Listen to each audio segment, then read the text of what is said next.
Good morning and welcome to Sunday Morning Coffee with KetoSimple. This stream will be starting soon, so grab your coffee, get comfortable, and settle in.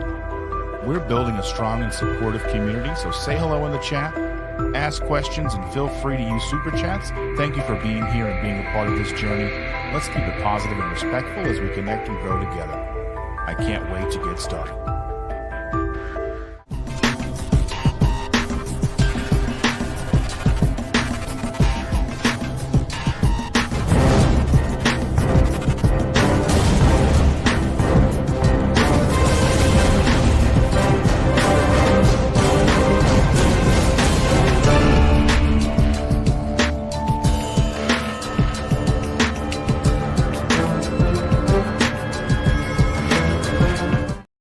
Good morning and happy Sunday.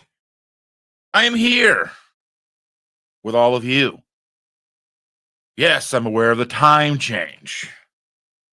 Means we got an hour less sleep last night, but that's okay. I'm fully energized from the wonderful meetup that I went to yesterday in Columbus, Ohio. Lots of things to talk about today, but I wanted to start off with something a little more somber, something that is impactful to me. Friday, I did go to a funeral for a coworker that I used to work with many years ago. Worked with her for a long time, and he was one of those people that you just looked up to.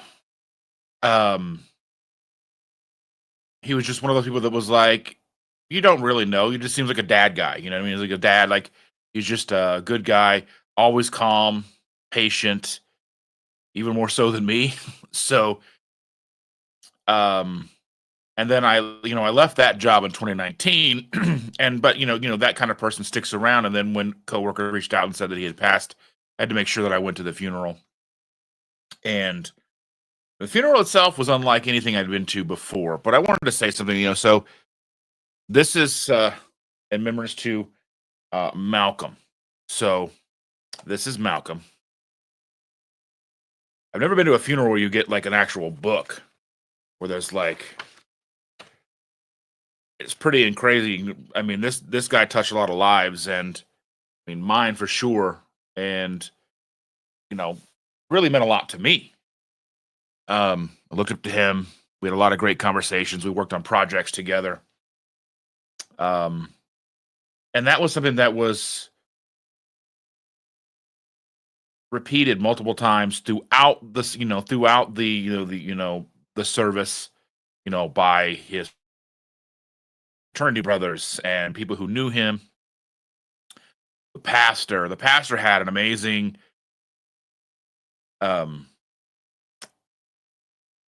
talk,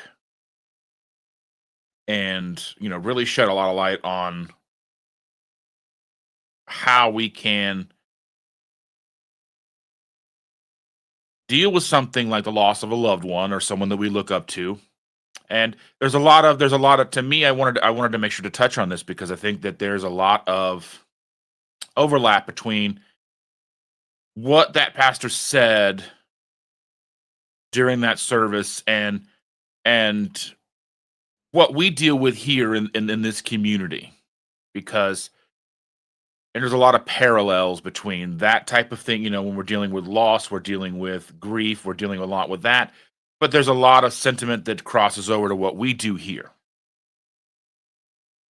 He mentioned that, we get knocked down. We can't just stop. We have to keep moving forward. And that's a sentiment that rings true here in this community. You have a bad day, you have a bad week, you have a bad month. You go off the rails for 6 months. So what? You don't give up, you keep going, you keep moving forward.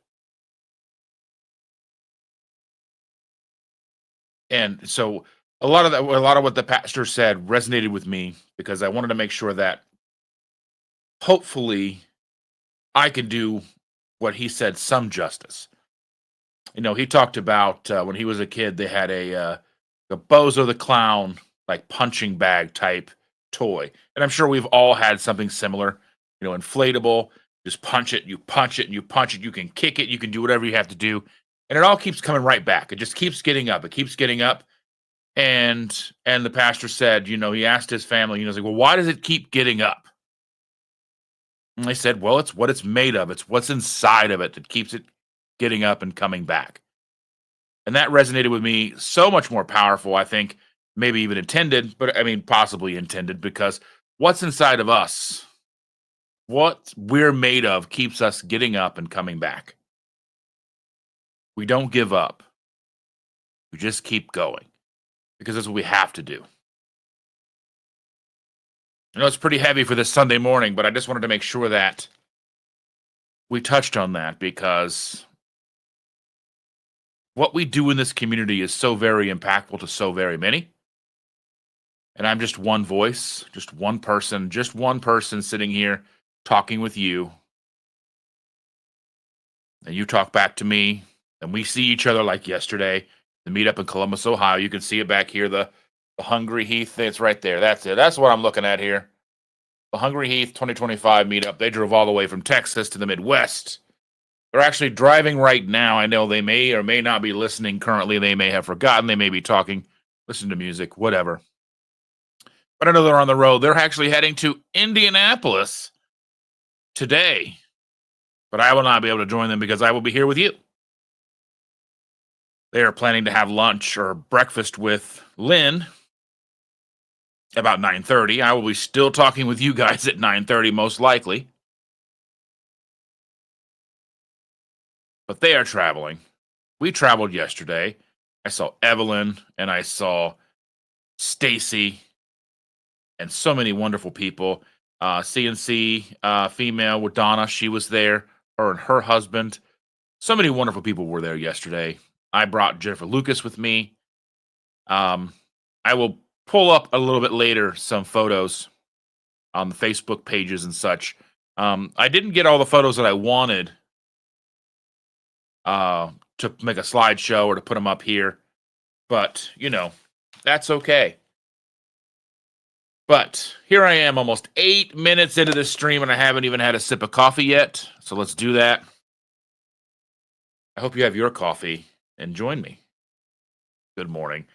Welcome to Sunday Morning Coffee with me, KetoSimple. Dustin, if you will.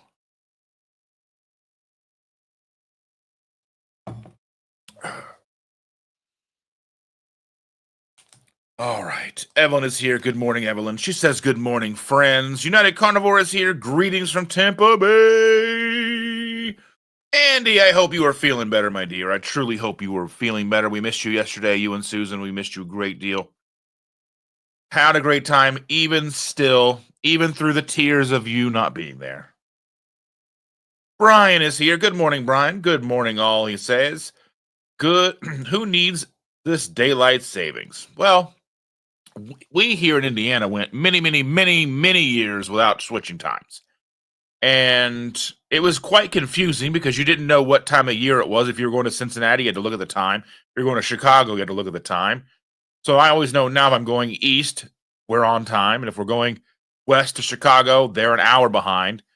So I hope that if we do decide to pick something, that we, Indiana, stay on Eastern time. It just makes things so much simpler for me. And I know I'm the most important person when it comes to that decision. So let it be said, that's what I want. Andy said, we went to bed early knowing that we were losing time to sleep. We went to bed as early as we could last night, but I didn't get home until well after 8 o'clock. Had to, do the normal things, get things done before I could go to bed.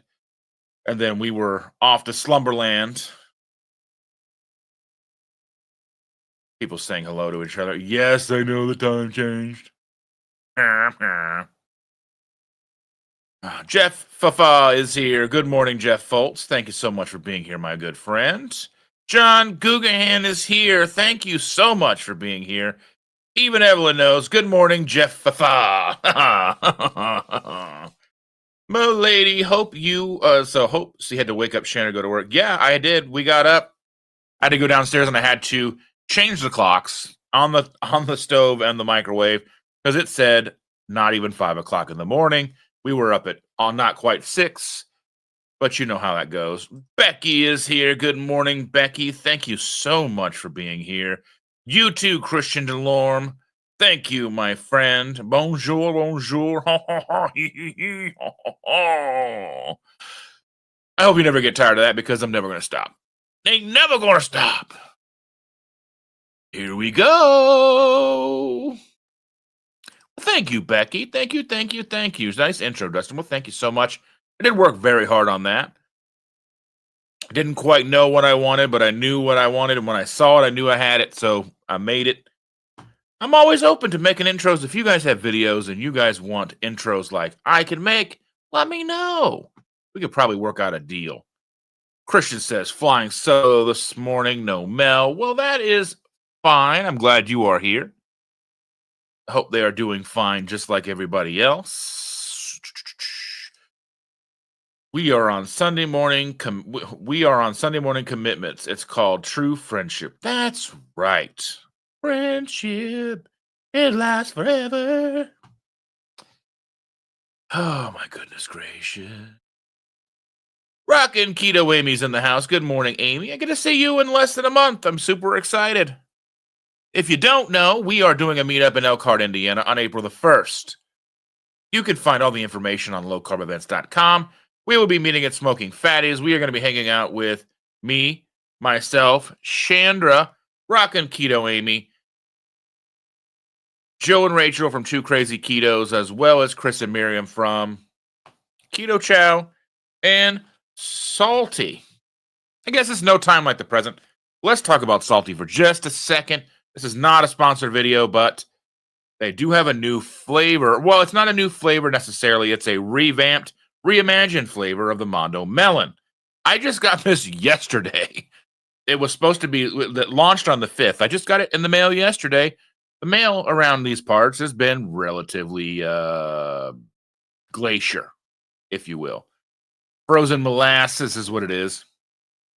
I just got it. Let's take a look.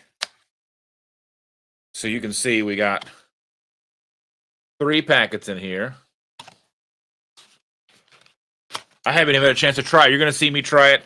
And then when you tune in on Tuesday, that's right, Tuesday, when you tune in Tuesday night with me and Chandra, she will try that. Mondo Melon, salty. Figure we're talking about Chris and Miriam. I might as well go ahead and get this out of the way. I do have some water here.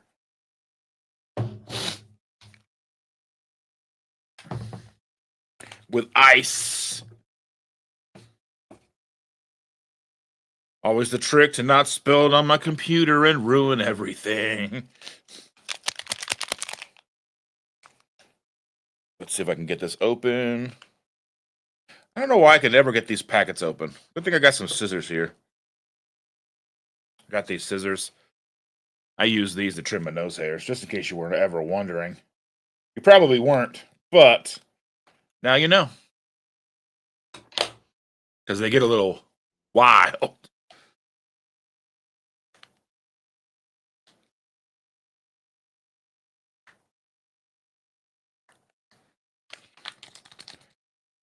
Mondo Melon! It's supposed to be more flavorful. My understanding is it's going to taste like a Jolly Rancher. Wonder what the rancher makes. If he's so jolly, what's he make? We'll find out. Let's see. Let's just smell it. Smells like a Jolly Rancher kind. It smells that sweet, sweet smell. We'll see. We'll see how we like this.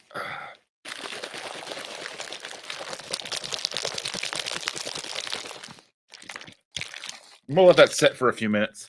Let it mix up and do all its thing. Oh, let's see.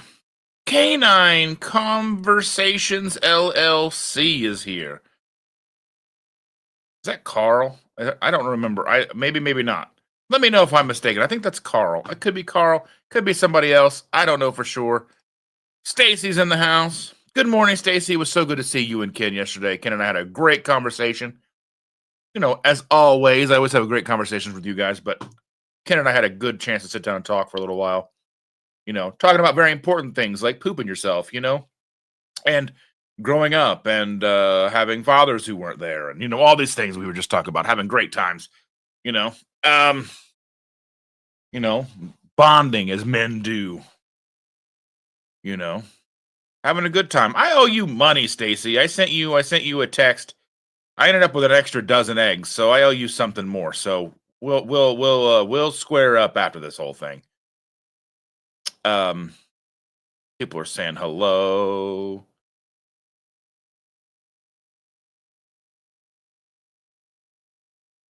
Okay, survey: chewy or crunchy bacon? Here, let me see if I can put. I'll put a survey up there. Let me put a survey up here. Let me see if I can remember how to do this thing. I know it's here somewhere.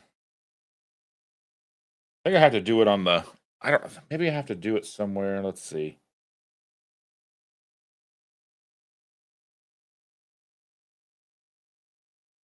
I think I have to do it up here. One moment, por favor.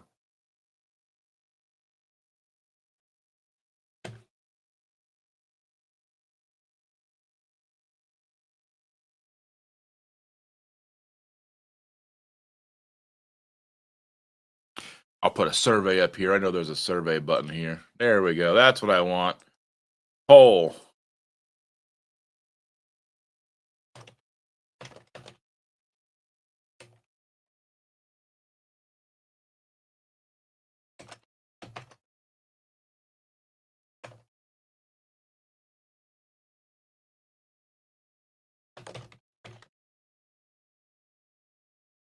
All right. Is there an E in Chewy or is there not? I don't know. Let me see. I don't ever know how to. I don't spell good. I need to go to the Institute for Kids Who Don't Read Good. I need to go there. Okay. All right. I had it spelled correctly. All right. We're going to go. Here is our poll. We'll leave that open until I remember about it. Okay, everybody? There's Carl. Good morning, Carl. Yeah, same logo. Yes, Carl. Yes. All right. I knew I was right, but I wasn't sure that I knew. But you know how it goes. Brian Doyle's in the house. Good morning, my friend. How are you doing? John, keep pushing forward. Amy is sorry for my loss. Well, thank you so very much. Oh, let's see. Stacy says, hello to everyone. Been awake since 1:30. Good comparison, Dustin. We need to keep going even at our worst times. Love you. Love you guys too.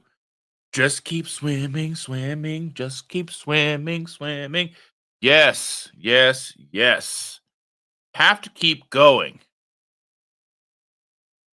Still in bed. I wish I was in bed still. I'm a little sleepy. I'll probably take a nap after this. You know how it goes. That's like a giant cup of coffee and then take a nap. You missed Cindy and Brian as well. They were not there, unfortunately. It's because they hate everyone. They told me to make sure that I was very open and honest that they hate everyone, and that's why they didn't show up. They said they were going to use a cover of car issues, but really they just didn't like anybody. And I told her that I would be very, very sure to tell everyone that, and that's what I'm doing because I'm a nice person. No, I missed them. I didn't get a chance to get a hug from Cindy. And I know they won't be at the April 1st, so I don't even know the next time I'm going to see Cindy. Makes me very, very sad. That way she can't hit me. It's fine. It's fine. It's fine. Diane is in the house. Good morning, Diane Bailey. She says, good morning, Dustin and friends. That means I'm not a friend. I'm just Dustin, but not a friend. All right, I need to stop. You guys are going to start. Numbers are going to start dropping. People are going to be leaving. They're going to go find something else to do. Brian Doyle says, with all the daylight savings I have been doing for 59 years, where can I make a withdrawal? Oh, I don't think we've saved enough. I don't think we've saved enough for that, my friends. Amy says, cranky this morning. I despise time change. A fat orange kitty's stepping on me at 4 a.m. because he's hungry. How rude.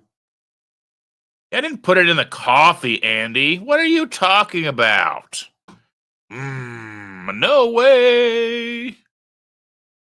Amy says, I can't wait for April 1st. So glad, or so sad. I miss glad, sad. They rhyme. It's fine, right? That they missed that she missed yesterday.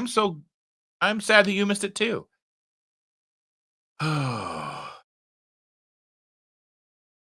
Fat orange kitties. Ah. Let's see. That's so much information on the nose hairs. I mean, you don't want them coming at you. Like, you know what I mean? You don't need that. You don't need that. Nobody needs that. The Jolly Rancher makes medium rare ribeyes. That's overdone. I like rare. That's okay. Everybody likes what they like. Mr. Hands has received my salty subscription for this month, and I had a lemon lime twist with the old Mondo melon. I was kind of hoping it would have been the new one, hopefully next month. I imagine you will see it. Becky says, chewy bacon! Crunchy! John Gugahan says, I like somewhat crispy bacon that still has chew to it. Sometimes I just really, really like crunchity, crispity, crunchity, peanut buttery bacon without the peanut buttery part. I mean, that might be good, though. Have you ever tried peanut butter and bacon? It might be delicious. You don't know. What do you know? You're the judge of me. Anyway, Carl says, using the wrong account. I know what you mean. Mighty Healthy Michelle, good morning. Sean and I had a great time here in Ohio. Now the journey home begins. Well, I wanted to take a minute here because Michelle and Sean are probably two of the very sweetest people on the planet. And they got Chandra and I something while they were at Disney. They know how gigantic the Disney fans that we are. And they got this, and it's going to go right back over here. It's going to go over here, and you're going to see it. I just got to get it hooked up. But they got me this Mickey light. It's a desk lamp. And it's got a hidden Mickey, not so hidden Mickey here. And it's amazing. And I'm super stoked. Like, you guys are so nice. You guys don't have to buy us stuff and bring us stuff or get us presents. I appreciate so very much that you do. But it is not necessary. You guys being here and hanging out with us is more than we need. But I can't appreciate this anymore because it's so amazing because I love Disney. It came in a Disney bag and I love it because Disney, and I love Disney. And if you know me, Disney, you know Disney, Disney, Disney, Disney, Disney. So thank you, Michelle. Thank you, Sean. Thank you for being there yesterday. You guys are amazing. They helped carry stuff in, carry stuff out. Just amazing people. Lovely, lovely, amazing, happy, joyous people. Yes. John says a nap sounds good. You know.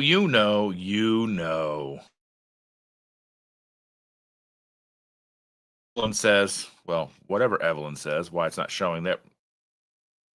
There we go. Crunchy. Two other ways because it's still bacon. That's right. Carl says because they hate everyone. It's true. You heard it here first.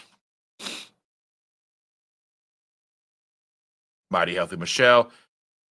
Team Crunchy Bacon. I'm Team Bacon. I mean, sometimes it's just a good chewy bacon, but crispity, crunchity bacon is going to be my go-to all the time. Andy says they're going to be here in June. Yes, still far, long time. I think they'll probably be coming to our May meetup as well. Still a long time without any hugs when I was expecting them yesterday.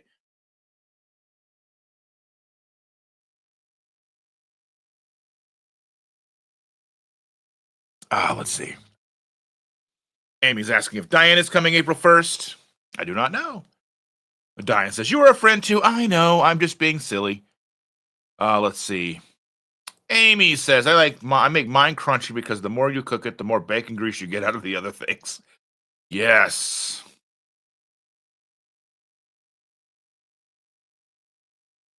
Good morning. Thank you for being here. Let's see. Let's see. Amy says, Sean and Michelle are awesome. They are so generous. They are so very generous. It's just unbelievable. Diane says, I have to request the time off for April 1st. And again, I just want to say that, I understand that April 1st is a Tuesday, and that is difficult for some of you to travel. And as I was saying to some people yesterday, Miriam and I were talking about this, and it was between a Sunday and a Tuesday. And if we did it Sunday, Chandra couldn't come. And if we did it Tuesday, Chandra could come. And Chandra never gets to go to these things. So it was very nice to be able to do it. And and be able to have her and join and meet you guys, some of you who were able to join us, and just to make her feel included because she does feel kind of excluded. I mean, basically because of her job, but that job is very important and it's very difficult to come by, and so we're lucky to have what we have, and we're lucky to have all of you, and we're looking forward to hanging out with all of you guys April 1st. And of course, he wanted to slip me a Mickey. I mean, who wouldn't? I mean, look at this. I mean, just you know, I'm not your average bridge troll. You know what I'm saying? Just I'm here. Yeah. Mm. Just take a moment and reflect, understand just how good coffee is.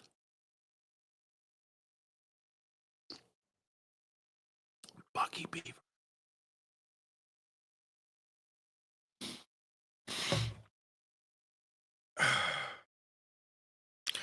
Evelyn, I thought Shader just hated us all. You should hear her talk in her sleep. The same reason Cindy doesn't come. It's so very true. So very true. You should read her diary. All right, let's go ahead and see if we can give this a taste. You think I'm going to like it? I hope so. I really like the cherry chill. Smells like a Jolly Rancher.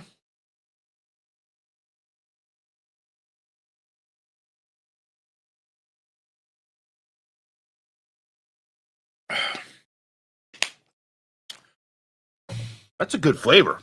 Not too sweet. Sweeter than the original, but not overly sweet. Not like sweet, but it's good. John Gugahan, any advice on not going off the rails on the weekend? I eat well all week, and then the weekend I let loose and a little too much. I keep it keto, but too many keto snacks and too much food in general. So, yeah, what Andy says is keep busy. That's a thing. For me, one of the best ways to control what I put in my face hole is what I have in the house. And because if I have to go out and get it, it's less likely that I'm going to eat it. So, get comfortable here. We'll talk to you guys for a little bit. Just get comfortable,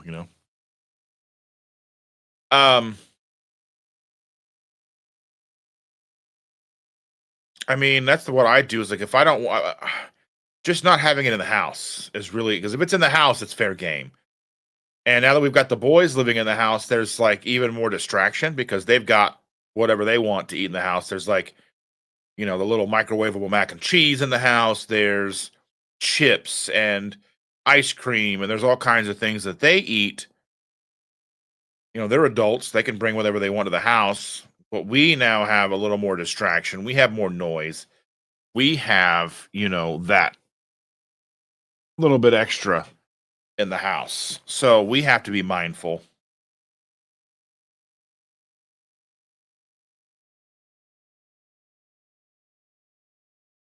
And it's a difficult for you. I would just not bring it into the house. I mean, I don't play fair with myself because if it's not in the house, I can't eat it.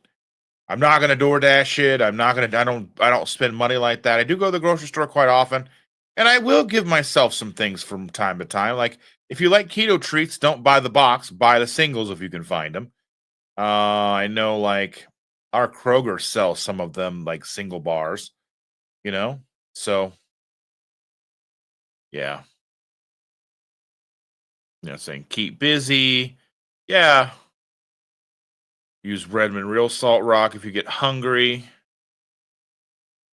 But I would say don't deprive yourself. If you are hungry, if you're legitimately hungry, eat until you're not hungry. That doesn't mean eat till you're stuffed, but just eat till you're not hungry. Like sometimes I have to stop and think, okay, I'm hungry.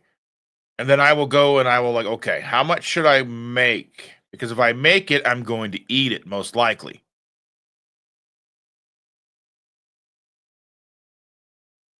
Typically that's 4 burger patties and then eggs. I use eggs as the lever to make sure that I'm, satiated. So I'm going to eat the meat because I need to make sure I get my meat protein in. So then I'll use, am I going to make 6 eggs? Am I going to make 8 eggs? Am I going to make 10 eggs? If I start with 6, I can always make some more. But if I make 8, then I may be throwing 2 away. And, it's just, you have to start really looking inward and kind of getting to know yourself. So, and he says, Michelle, I'm so sad we missed you yesterday. Feeling much better, and Susan never got sick. I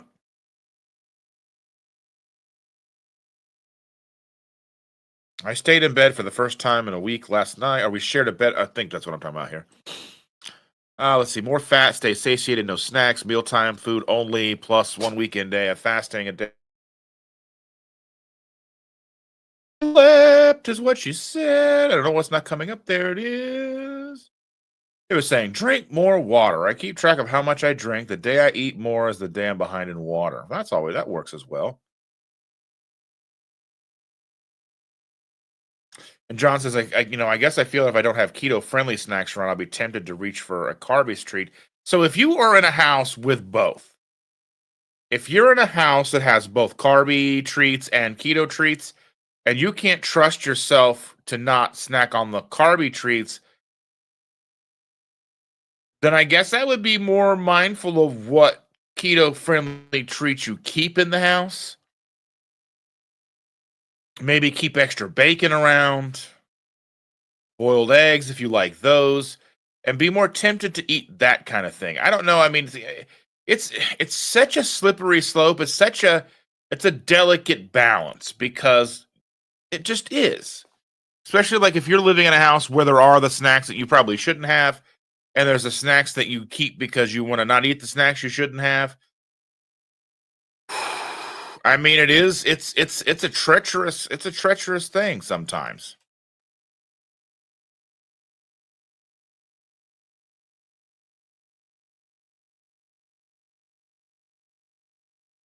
Charlie's in the house. Good morning, Charlie. Says, hey, Dustin, everyone, stopping in before racquetball, but officially down 200 pounds and into the lower teens body fat since last week. 5 more pounds than I have lost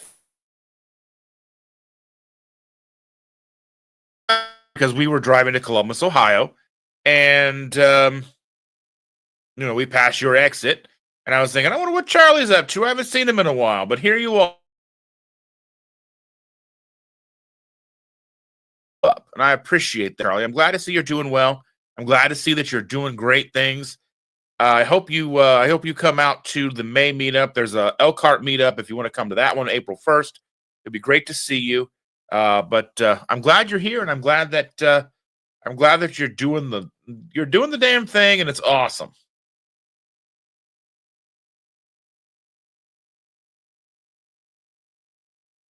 And Amy says, I get sad food for holidays when the grandbabies are coming over and only right before. And John says, definitely not about hunger. Yeah.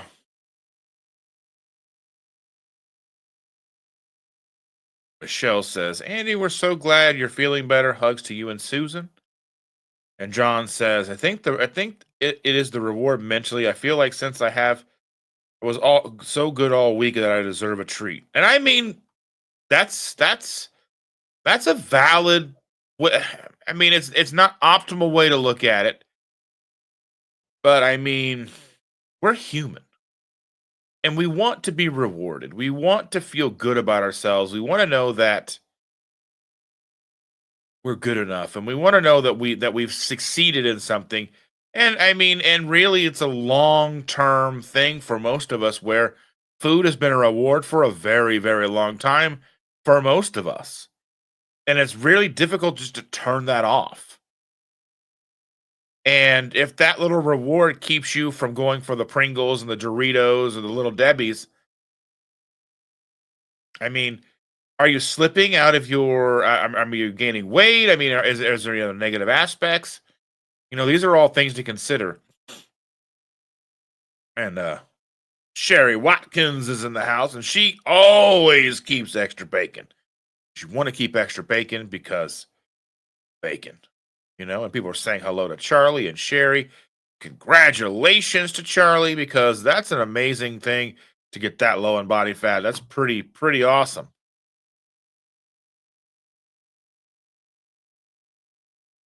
Way to go, Charlie.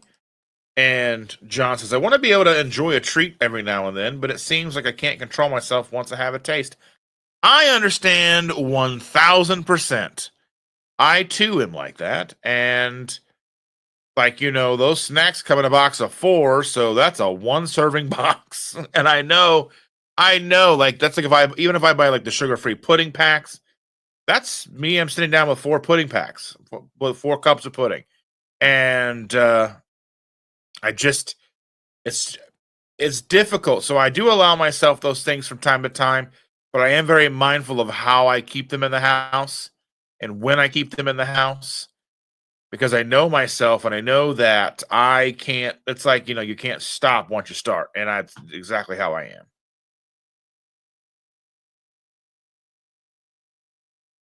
Sherry says, good morning, all. For anyone doing the Alaskan cruise, that's a low carb cruise. That's heading to Alaska. You know nothing of this if they ask you.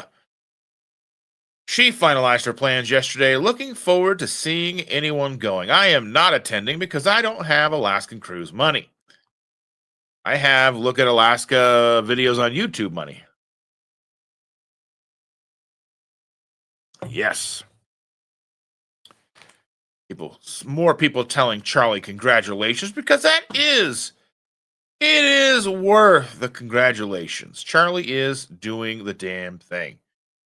Donna is here. Good morning, Donna. It was wonderful getting to meet you and your husband yesterday. Fantastic. Thank you guys for coming out. Truly appreciated. And I was very glad to see you. John says, thank you all for the great advice. I mean, it just comes down to looking inward. You have to know who you are, understand both your weaknesses and your strengths. More so your weaknesses so you can utilize the strengths that you have to overcome the weaknesses because we all have weaknesses. And for most of us here, those weaknesses involve food. We have strengths. We just have to learn to utilize those strengths to the best of our ability to circumvent and overcome and bypass those weaknesses that we have.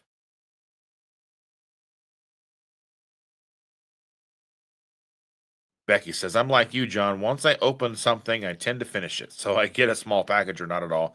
And that's one thing that I was saying the other day on 2KK. They had a live a couple of weeks ago. They were talking about Costco samples and such. And I'm at Costco quite a bit. And they have big packages of things. And I don't know if you have seen things that look good that you may be tempted to buy that you don't need. You don't want to bring them into your house. You don't even want to put them in your cart. But you will see them and they will intrigue you. I know that's how I am. It doesn't matter if it's a sweet or if it's whatever it is, something that you don't need. But sometimes they have samples of those things. And there's things that I've wanted to try and try. I wanted to try them for so long. They look so yummy. And I'm like, oh, but I don't need 3 pounds of it. And sometimes they have the samples. And I'll get a sample, no matter how bad it is.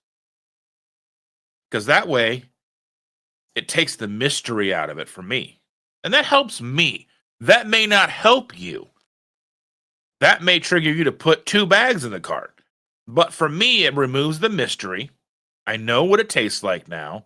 I know if it's really good or really bad. I'm probably not going to buy it anyway because I'm not going to buy a $16, $20 bag of something that I don't need.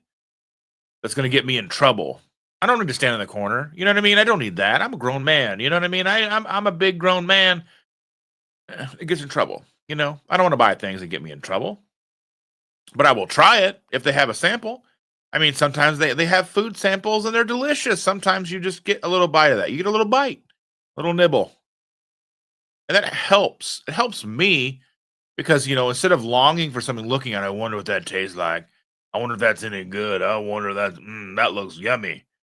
But I'm not spending 10, 12, 15, $20 on something at Costco because you're getting a gigantic package of it. And oftentimes Costco has things you don't see in the store. The regular store where you can buy a small amount. So just them having the samples to me helps me. But then again, I have to understand me. And I understand that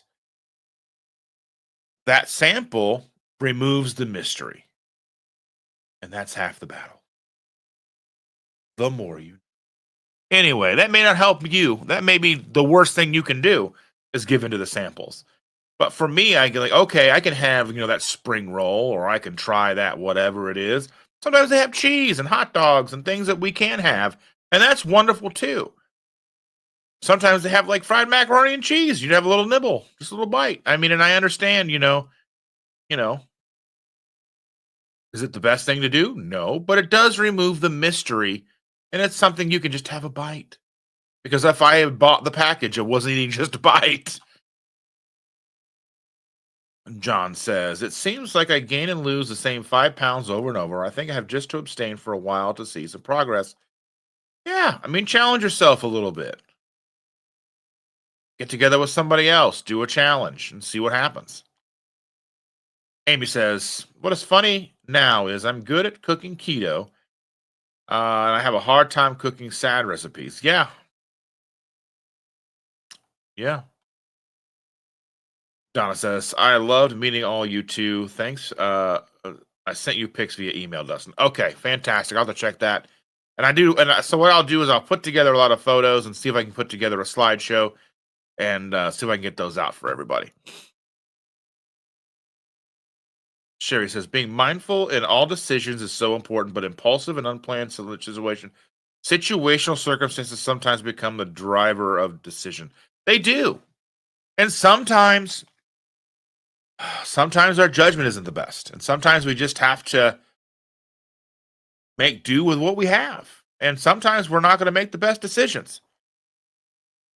But that's where the resilience and the reflections and the community and everything comes into play, because we're not always going to make the best choices because we're human. But that's consistency is what I like to look for, because if I can make the right decisions 95% of the time, I'm winning. Because I know that I'm not always going to make the right decisions. Even sometimes you think you're making the right decision and it's wrong. We can't beat ourselves up for it. What do we have to do? We have to pick ourselves up from those bad decisions and keep moving forward. Have to. You can't let a single decision ruin everything. Just like you can't let like a bad minute ruin your whole 24 hours. But oftentimes that happens to us, right? Car cuts you off, or, boss says something to you that just ruins your day. Somebody says something that ruins your day. Something happens that ruins your day. You can't let 1 minute ruin the entire 24 hours. You can't let one meal, one day ruin all of your progress. And I know in the moment it seems like it's going to. It seems like I made this mistake. I had this meal. I shouldn't have eaten that. I bought this and ate the whole thing. Well, tomorrow's a new day. Just pick up where you left off. Don't beat yourself up. That doesn't do anything. You can't change it. You could just move forward. I think so often that we get hung up on the mistakes that we make, and we let that dictate the next week, 2 weeks, because I made one mistake. Well, I might as well keep making them now. That doesn't do anybody any good. And I think about how people will come in and out of this community sometimes, and I think they may come in and out because they have made bad decisions. And maybe they've gained weight back, and they're ashamed that they've gained weight. and then they stopped being around. They stopped coming to lives, or they don't come to meetups because, I don't want people to see me that I've gained 20, 30, 40 pounds because, I've had this X, Y, or Z happen to me, or, I fell off and I just kind of went off the rails for a little while. And I just don't want them to see that I did that when that's the biggest mistake you can make, because we're here to encourage you to keep going, to not give up. If you've gained 30 pounds, so what? I don't care if you've gained 200 pounds back. We're here for encouragement. We're here for community. We're here to let you know that you're loved and that you're worth it to keep going. I've gained and lost weight. I fell off, even maintaining keto, but not leaving the house and just eating whatever I wanted and not really having a plan. It happens. We're human, especially during the pandemic, whatever it was, we all let things go. I mean, I started this channel trying to maintain some kind of composure, you know? John Guggenheim's got the right thing. He's like, it's time for coffee. I think the lost hour is doubling my coffee intake today. I agree.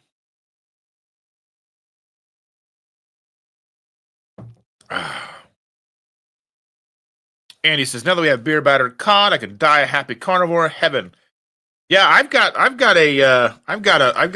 a recipe that I like, and I've got some cod in the freezer. I want to see how it works. I made chicken tendies out of mine. Mine didn't look as crusty and thick as his. Mine is a more of a lighter type. His look good too. His look really good. I had to give that a shot. See how good it is.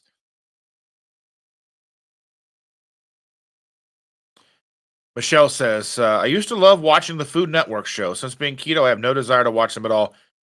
That is one thing that I love. When I'm fasting, I love diners, drive-ins, and dives, or whatever the show is, to Triple D with Mr. Guy Fieri. I love that. I love watching the food challenges. Brandon the garbage disposal. Let's see, the Atlas guy. There's the Beards guy, Beard versus Food. I love watching those. I could do like 20 corn dogs in like 12 minutes the other day. I was impressed. I'm like, I want 20 corn dogs. And here, and Donna says, I can't sample foods. I'm an abstainer because I cannot moderate myself. It's all or nothing. I just don't even put it in my mouth. I can't. And that's what you have to understand about yourself. That's the thing is that's the most important life lesson I think that we can make. Getting to know ourselves. You think we would know ourselves better than anybody else. We're with us 24 hours a day, 7 days a week. But we don't often dive deep enough into us and who we are. We lie to ourselves. We deceive ourselves. We like to think we're something that we're not. That's not always a bad thing, because it's typically self-preservation. But you have to realize most of the times you think you're something you're not. But you think you're worse than you are. And you're better than that. And you're stronger than you think. You're more resilient than you think. And you can handle far more than you think you can. Most of the time, the things that we think about ourselves, the delusions that we have about ourselves, that we're not worthy, we're not good enough. And it's simply not true. We are far more resilient, far stronger than we like to think of ourselves. We're far more willing to look up to others and see what they can do and root for them than we do ourselves. And I think we have to be our own cheerleaders. We have to root for ourselves along with each other, because we're in this together. I'm in this with me. I don't go anywhere without me.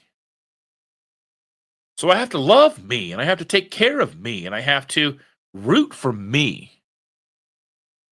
Because as much as you care about me and as much as you root for me and as much as you're my cheerleader, I can't do it without me. I have to step up and do it. But it's wonderful to know that I have each and every one of you along for the journey. Because I suffer from imposter syndrome. I think that I'm not good enough. I am like I'm like everybody else. Just before this camera starts, every Sunday morning, I think, how am I going to get through this? Am I going to be good enough? Am I going to have enough to keep you guys entertained or keep the engagement up? Am I going to keep you guys talking and chatting with me? Is this going to be the last one where you guys realize I'm a fraud and you don't come back ever again? You guys, well, I don't know. That goes through my head right before, like when I'm downstairs getting things ready, making my coffee. I'm thinking, oh, I got this live today and I'm excited to talk to you guys, but I'm thinking, am I going to be able to do it? And that's real. And I've done hundreds of these. But it stays there. It's always a constant battle.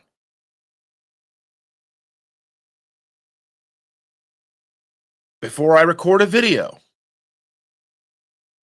I have the same issues. It's not going to be good enough. People won't like it. They're going to realize I'm a fraud. Record the video. Oh, that's going to be terrible. Oh my goodness, that's the worst video I've ever recorded. Start editing it. Oh, this isn't so bad. Get it finished. Well, that's actually pretty good. But it takes so much just to press record and get that thought out of my head and on the video and get the thumbnail made and get it put onto YouTube, edited for you guys to watch. And sometimes it only gets 100 views or something, and I get down on myself. I only got 100 views. 100 people still watch that video. But we have to understand that we're all relatively similar. And we all have self-doubt. And we all lie to ourselves and tell ourselves that we're not good enough when we know damn well we are. Sherry says, fun fact for time change. I've been decaf for 98% of the time, but did purchase a fully leaded yesterday. But of course, hence I need a little something extra today. Yes.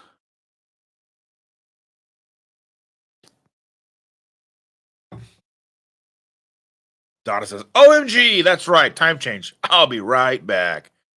And Charlie says, it's hard to moderate foods intentionally designed to be addictive. Yes. So we have to be mindful of the foods we bring into the house. And that's just one of those things where I understand, like, I know I have a bite at Costco. I'm not buying the bag. I don't have it at home. But I mean, if you are somebody who takes a bite that has to buy 3 bags, don't do it. Jennifer, time change. Grrr. Yes. I don't understand. It doesn't really bother me all that much. Time change. I mean, yeah, it kind of wears on you a little bit, but it's not as bad as you would think. For me, anyway. I know that it bothers a lot of people. Stacy says, I ate a Quest bar in the swag bag and got really sick from it. I can't imagine eating the sad stuff. Yeah. I often wonder, though, like with the Quest bars and such, if you look at the total carbohydrates for that thing versus like a Snicker bar, like I was just kind of wonder, like, what's really worse? But I think that's a topic for another day.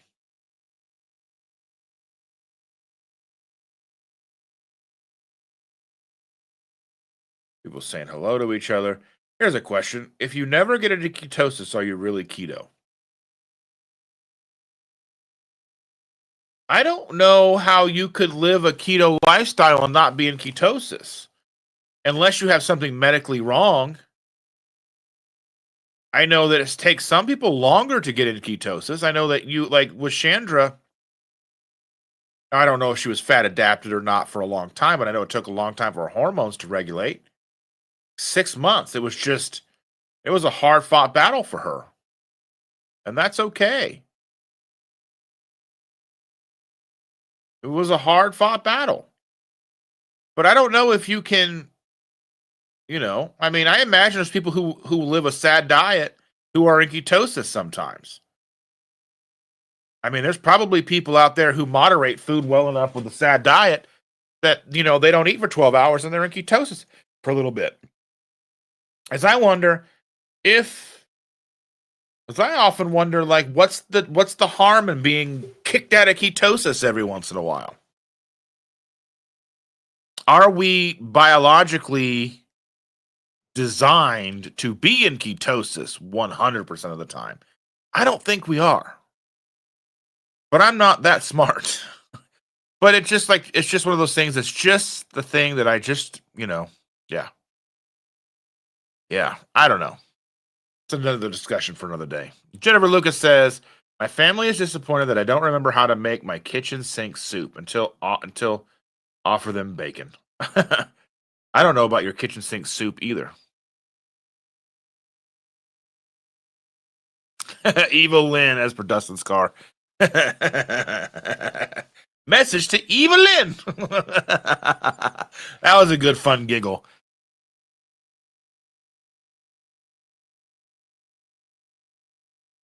It was fun. Sherry says, LOL, my family is sad that I don't cook the old foods as well. I tend to grill or alter old recipes. Thankful some of the family still trying keto or carnivore. That's good. Stepping away, she says, Sherry.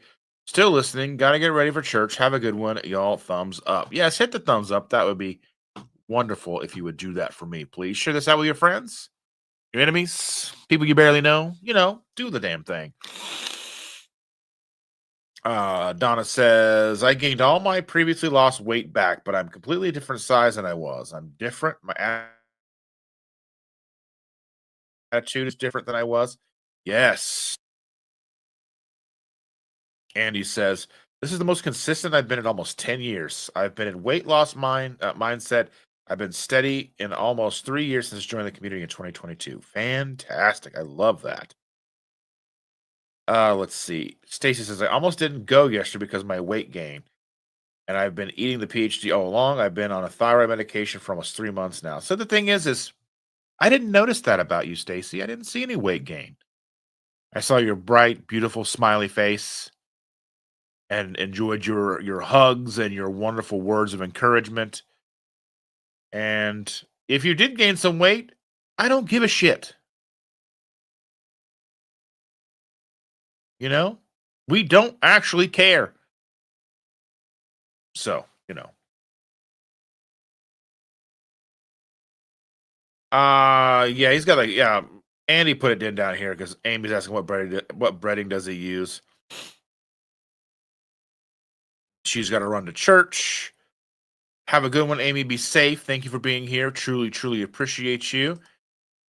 Scott Elliott is here. Good morning from Colorado. Well, thank you for being here. Thank you. We truly appreciate you and welcome. Uncle Big Guy's in the house. So glad to see you, my friend. Thank you. Thank you so much for being here. All the way from Kansas. Jennifer Lucas, denial? Not me. Denial, that's a river. That's right. Uncle Big Guy in the house. So's Rick. Oh, yes, the time change. I thought time change was duck food, Rick. I didn't think you even believed in time change because, iguanas don't wear watches. I don't know what I'm talking about. Scott's on a plane heading to California. Well, you're listening to us? That's amazing. I'm on an airplane. I'm famous, y'all. See, there's a delusion. There you go. There we go, Rick. Once a quack, always a quack. That's right.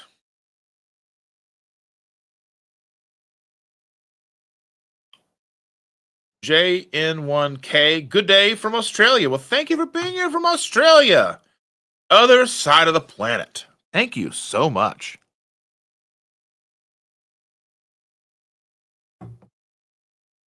Carl says, I hit that like button twice. Well, I don't know if that works or not, but thank you. Always the overachiever, Carl. Andy says, "Oh, and Dustin, I almost forgot. Almost to 6,000 subscribers, less than 10 to go. Let's get him over the milestone and celebrate." Yes. Let's see, where am I at right now? I was at 10 to go last night, 10 to go this morning. The Quacker Keto, probably. I don't know. What do you know? What do you know? The meat is cooking. Not another day. I want to talk now. That's amazing. My triglycerides went from 636 to 72 on keto in 4 months. That's outstanding. I love it. Thank you for sharing that with us, Scott. I appreciate that very much. Look at that. That's amazing.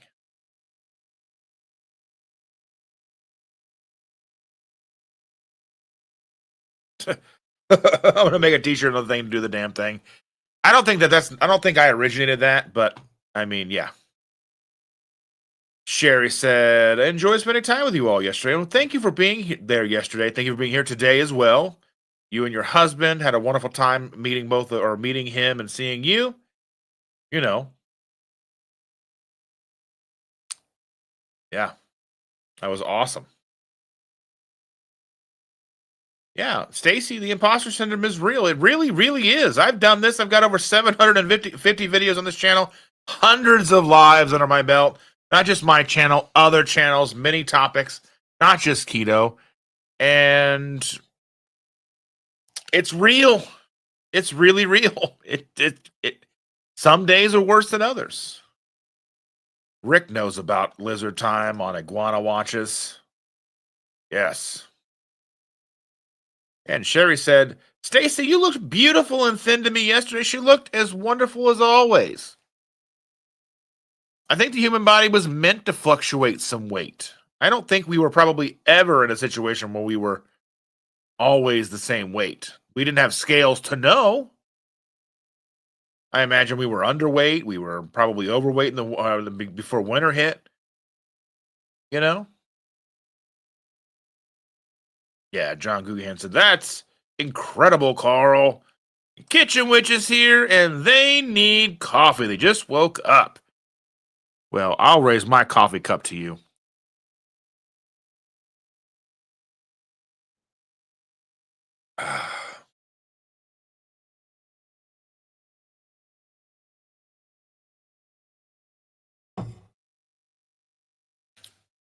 It was cool getting to meet Heath and Shelly yesterday, finally, for the first time in real life. It was awesome. They're so very sweet. They are driving somewhere, probably now in Indiana. Back home again in Indiana. Because they are having breakfast with Lynn today. I don't think they're listening to me. That's fine. That's okay. They're driving, having a good time. 69 total people watching right now from all the platforms. 69. Rachel would be proud. Balls.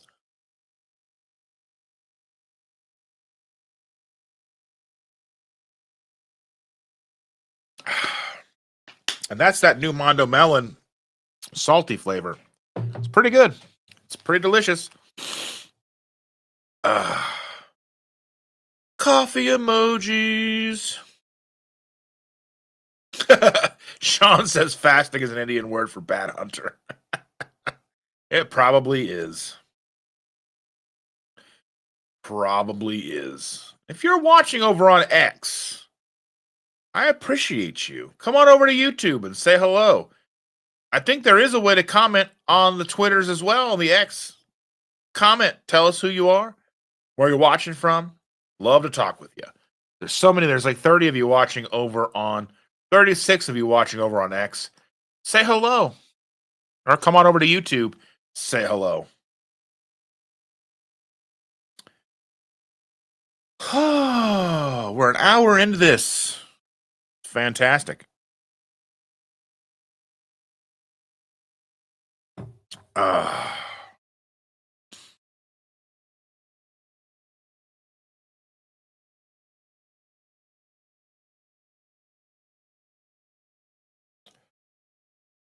Let's see. Let's see. Stacy says it was good to see them, but did they have to bring the Texas dust storm with them? I first met them on Low Carb Cruise 23. Hmm. I didn't even know anything about the Texas dust storm. I don't know what's going on with that. Twin Brook Acres, Rick is here. Good morning and greetings. Oh, thank you for being here. Truly appreciate you. I think Twin Brook Acres is Rick. I can't. It's hard to keep everybody straight. Carl says we all gained, but we go to be with community who understands what we're going through. That's what keto meetups are for. I thought, yeah, see your bright and smiley faces and get all the hugs. Even Jaqueline was there with Doug, and Jaqueline came and didn't even feel good. So that's dedication. That is dedication, folks.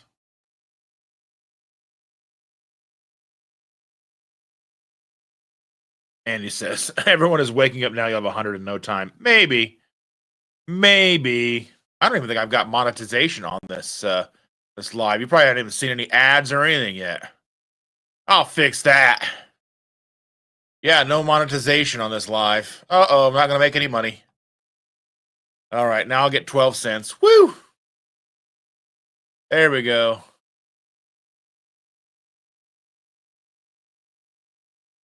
Rick says, sorry I haven't been on here in a while. I've been very busy and haven't had time for YouTube. I understand. I truly understand. Oh, the dust came over us and came down in the snow and rain. That's why our cars are so bad. Oh, a double ear infection. Yes. Yeah, I had to be careful hugging her. She's like, don't touch my ears. I'm like, I don't think I've ever touched her ears. And she's like, your hugs. I'm like, oh, I see. I see.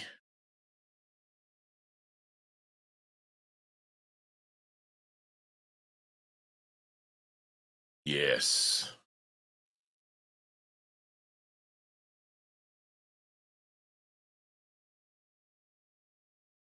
Yes.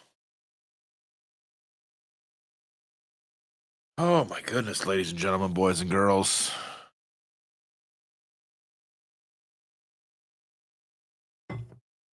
A time change must have impacted all of you because you guys are being quiet today. Usually you guys are just chitty chatty Cathys. Chatty chatty Cathys.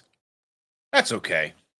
I'm a little run down myself. Funeral on Friday, meet up at like 7 hours of driving yesterday. Whew.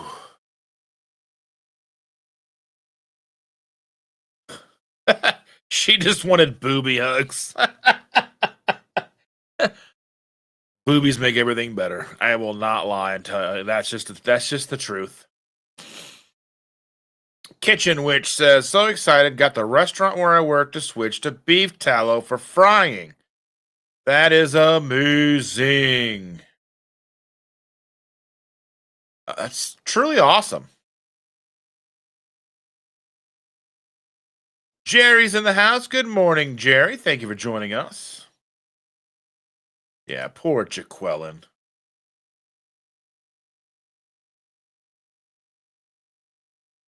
Jaqueline. Yeah, so Jerry posted, she goes, helped us to get to 7K. And I'm like, well, I appreciate that. It's awful optimistic, but I mean, that's a big ask because I was 10 away from 6K, still 10 away from 6K.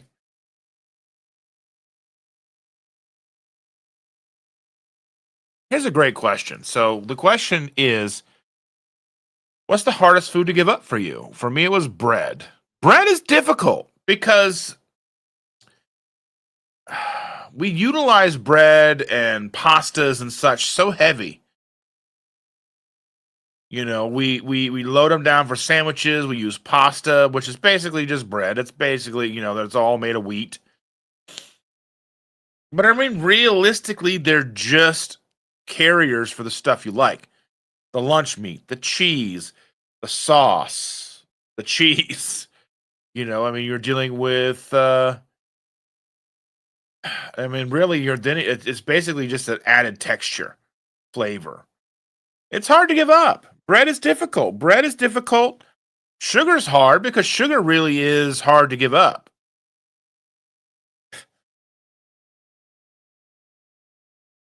I mean, bread is difficult. Real pizza, John says the thing, pizza's hard. Bread, bread's good. I mean, we've been conditioned for so long that the whole grains are good for us. We've been conditioned for so long. We need 12 to 13 servings a day of whole grains. That's breads, pasta, rice, all these things. We're told we need to load up on that stuff because it's good for us, to find out that we're loading up on that and it's making us fat and sick. You know? Stacy's right. Mac and cheese. Mac and cheese is delicious. But there's amazing alternatives out there. Are they at least with alternatives you can scratch the itch. You're never really there's still never gonna be a completely authentic, genuine, can't tell the difference bread replacement. People say it's the closest thing to bread. That's still a big gap there, folks. No matter how good it is. But pizza's pretty easy to replicate. You know what I mean? Like, you can get really close, but sometimes there's just the yeasty, doughy, chewy. There's a texture component that is just hard to replicate. But we get through it. And we change our palates, we change what we eat, we change how we feel, and we move forward. We don't forget. Sometimes we have bread, sometimes we have pasta, sometimes we have that macaroni and cheese. Sometimes we have the real pizza. We make mistakes. We make choices. Sometimes they're not even mistakes. You make planned choices. You decide to do something on your birthday. You decide to do something for Christmas, whatever the case is. Popcorn's hard to give up. Popcorn's delicious. And you think popcorn's healthy.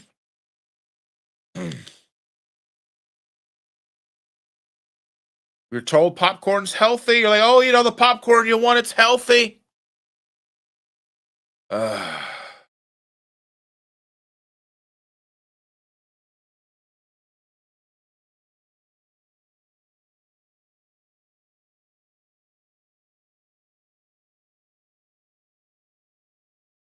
Fruits are hard to give up. Tacos, Mexican food, popcorn, fries. I love crinkle fries. I love crinkle fries. On Fridays, I take my granddaughter to Culver's because she gets some French fries and she gets a little cup of ice cream. She's 6. That's what she wants. That's what she wants every Friday. Give her the choice. Where do you want to go? Culver's. I have a couple of crinkle fries. They're delicious. But how I feel when I eat them is not. Sometimes that little bit of bad feeling is worth it to me for the time that I'm spending with her. And we've talked about that. Maybe you're new here and you haven't heard me say that before. But, she wants me to have a bite of her ice cream. Maybe I'll do it. Sometimes they say no. Sometimes I'm like, you know what? Fine. I have a Diet Coke or a Coke Zero. It's pretty good. I personally am trying to cut back on my aspartame consumption, because it just doesn't make me feel good. And that's okay. Donna says, tried a couple of the salty samples in the swag bags. I'm hoping the other flavors are better. The ones we tried, maybe I'm addicted to maltodextrin element. Thoughts? It's possible. I mean, it's about a half a gram of maltodextrin per packet of element. Up to half a gram, really. I mean, that could be something. That could be a flavor indicator. Then it could be I don't know what flavors were in the sample pack. Some of the older flavors weren't that great. Some of they're starting to redo the flavors. So there was a Mondo Melon. The original Mondo Melon wasn't as strong, wasn't as good. Like this one, this new Mondo Melon here, I just got it yesterday. I mean, I was supposed to have it last week, but this new Mondo Melon here is pretty delicious. I mean, and I have links. You can go to KetoSimple.shop and you can find all the ways to support this channel, all the ways to support me as a creator.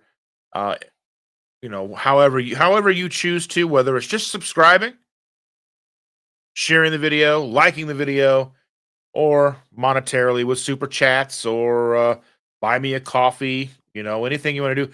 Buy merch. I have a lot of shirts. I have new shirts. If you haven't seen those shirts, take a look at those shirts. I don't talk about the merch very often just because I think it's too expensive.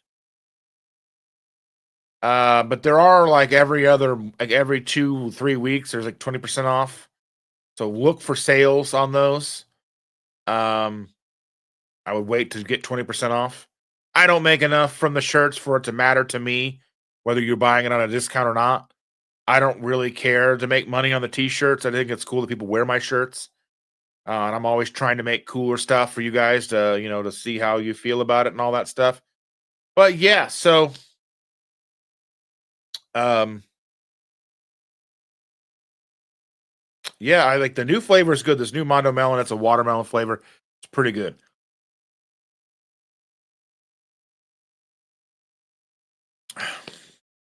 I can see myself drinking this one on a regular basis.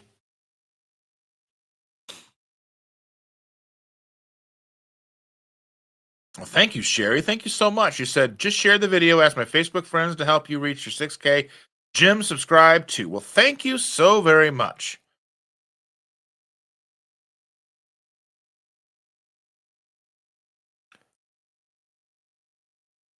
Blueberries are fine. There's a lot of health benefits to blueberries and a little bit of fruit here and there, like blueberries, strawberries.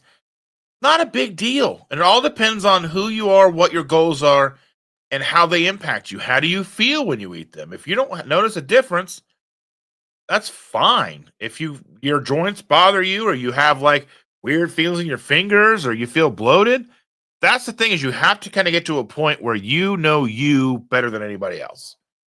And you know how you feel because you wake up and you feel it. People love the fries. Stacy loves the Culver's burgers and cheese. Never tried their fries. Yeah. Carl says, weaknesses for me, anything that gives the idea of a cookie, corn chips. Yeah. Brian said, do you have a glucose meter? If so, check and see if Element impacts your glucose. Yeah, I think that Donna was telling me yesterday she's had a glucose monitor twice in her life for 2 to 4 weeks or something like that. Yeah, I mean, I would be really surprised to see if you had a significant bump from a half a gram of maltodextrin. Not to say that it's not possible. I know there are people that are very sensitive to maltodextrin because it is derived from corn. Possibly other sources, depending on where they're getting it from that week or whatever. But I've made defensive videos for Element because I was told there was 4 milligrams of maltodextrin in there. Turned out to be half a gram. So that's a vast difference. It's orders of magnitude difference, but it impacts some and doesn't impact others. Just like Chalk Zero. Some people can eat Chalk Zero, don't see a movement on their glucose. Some people eat Chalk Zero and their glucose goes crazy. So I really do think there's a benefit to a CGM for people, because how things impact you isn't really necessarily indicative of how it impacts other people. So some people can get away with eating those keto tortillas all day, every day, and it's not going to bother them. Some people can't. Some people can't have the different things like maltodextrin or Chalk Zero chocolate or Lily's chocolate or keto sweets in general. Some people can't have sucralose, monk fruit, whatever.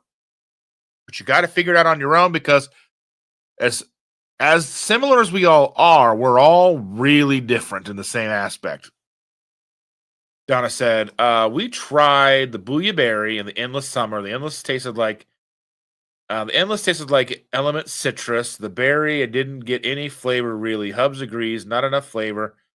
We're gonna try the cherry and chalk too. Okay, so they are in the process of reformulating some of the flavors. Like they redid they had a citrus that nobody really liked, and they've redone it and made a lemon lime twist. They've introduced grapefruit and cherry chill, which are new flavors as of a few months ago. They just reformulated the Mondo melon, which is a watermelon. So I imagine we're probably going to see other reformulations coming down the pipelines in the near future. I have no inside information. Nobody tells me anything. I'm just a lowly affiliate. I do get a kickback if you buy from me. You get a discount. I get some money. You get a savings. It all works out. We support a good company. Chris and Miriam at Keto Chow and Salty, they basically the same company. They're great. They're great people. They're super sweet, and I like supporting them. I like working with them. I am very choosy with the companies that I do choose to work with. I do work with a handful of companies. I don't talk about them often. I work with Pork and Good Pork Rinds. It's hard for me to promote them on their website because they're very expensive, and I know that they are in a lot of Walmarts now, and that's far cheaper. Like you're getting like 6 bags for the cost of 4 bags. So I would say go to Walmart and buy them. I get nothing from that, but you get a better savings and a better deal, and they're a good product. And to me, I'm not making enough from them for it to make a difference whether I promote them at Walmart or promote them on from their website, because then you're paying shipping and all that, and you're going to get a better value going to Walmart. I don't make anything from that, but you get a good product. I love Pork and Good Pork Rinds. I work with KG Foods, formerly Keto Geek Foods.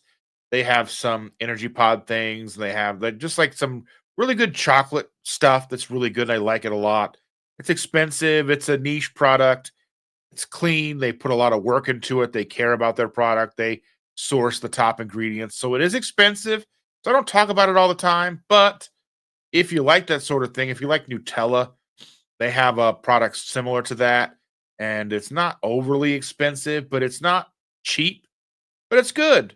But you had to be mindful if that's something to having in the house. If one spoonful is going to trigger you the whole jar, like it can do to us, be mindful. But like I said, I work with different companies.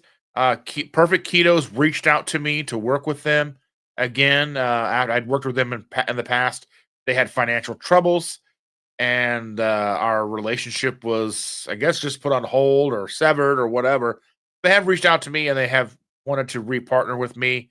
I'm not 100% sure that that's going to be a good fit for me now. I can make a little bit of money. They offer me money to do little videos and post things. I can make a little bit of money on that. But I don't know if the product selection is there. They used to have like an instant like a box mac and cheese. I still like their black cherry electrolyte mix. That's still really good. But I mean, I don't know if that's enough for me to maintain a relationship with them. I don't know. I don't know if you guys let me know. I know we've talked about this a little bit before, but if you guys want to buy perfect keto stuff, I'll let me know and I can set up the partnership and I can do whatever we need to do for you to get a discount. I think it's a 10% discount. I don't remember, but I would say wait for their sales. They usually have 20-30% sales. I can just stock up on whatever you're looking for at that time. Again, I'm trying not to, I don't make enough money for most of this for me to be, super pushy on it. I mean, I don't make enough money from any of this. So I'm just here sharing my experience, sharing, my life with you, spending my time with you. So, I don't make much off the shirts. I don't make much off of the affiliates that I work with. I make more off of Perfect Keto, or I make more off of Keto Chow than anybody else, but I really do support them, and I think they're a very good company to work with. And so I do talk about their products a far more than anybody else. And I know that a lot of you are very into their products. The electrolytes are good. If you find a flavor you truly like, not all the flavors are good for everybody. I don't like every flavor, and that's fine. The keto chow, the packets, there's not everything are in, not everything is for, You're not gonna like every flavor. I like the chocolate. I like it hot. I like it, I like the birthday cake, but they discontinued that. I still have a few packets left. I gotta be careful with those. They're still good for a few years. I love the butterscotch. It's hard to find. I don't think you can even get it right now. Peppermint Chandler likes. I've got a couple of packets of that. Um, you know, Stacy says I like salty better as the texture is finer, dissolves better. Caramel vibe in my coffee this morning. That's fantastic. See, look. Carl says fruit was never hard to give up. They told me they were healthy, so I avoided fruits. Brian says, in my honest opinion, checking what affects your glucose is the best way to see if things impact your glucose. Everyone body reacts to it. Yeah, 100%. Brian's got the, hit the nail on the head. You have to really check it out. Donna says to Brian that she had a continuous glucose monitor back. First got element wasn't enough of a surge to make me stop. About 12-point rise above prenatal. Okay, yeah. My bump at this point was, I think, 6 to 9 points. I mean, you can do that from stubbing your toe. You know what I mean? You can have your glucose rise from just hitting your leg on a table. You know. And let's see. Donna says to Stacy, "Oh, we love the chocolate caramel element in our coffee." I've got a bunch of element. I have a bunch of all of them. I've got all the electrolyte companies really in the pantry. We're not beholden to any of them. I mean, I do like the fact that salty is the cleanest, and I work with the company. So I mean, there's that. But I mean, outside of that, there's flavors that they don't have. I don't know why they won't make grape. I want a grape salty that tastes like Kool-Aid. Is that so hard? I mean, come on. Stacy says, Element didn't change my CGM, but Chalk Zero sent me up like crazy. See? CGMs need to be readjusted so glucose meter is better. Yeah, I mean, realistically, like you can get a good idea from a CGM. It may not be on point with your glucose monitor, like your glucose meter, but at least you can get an idea, good data points on how things rise and fall. And Carl says, the fake keto options upset my stomach. The crap sad food doesn't sit on my stomach, but I get inflamed and cravings go up. Yeah.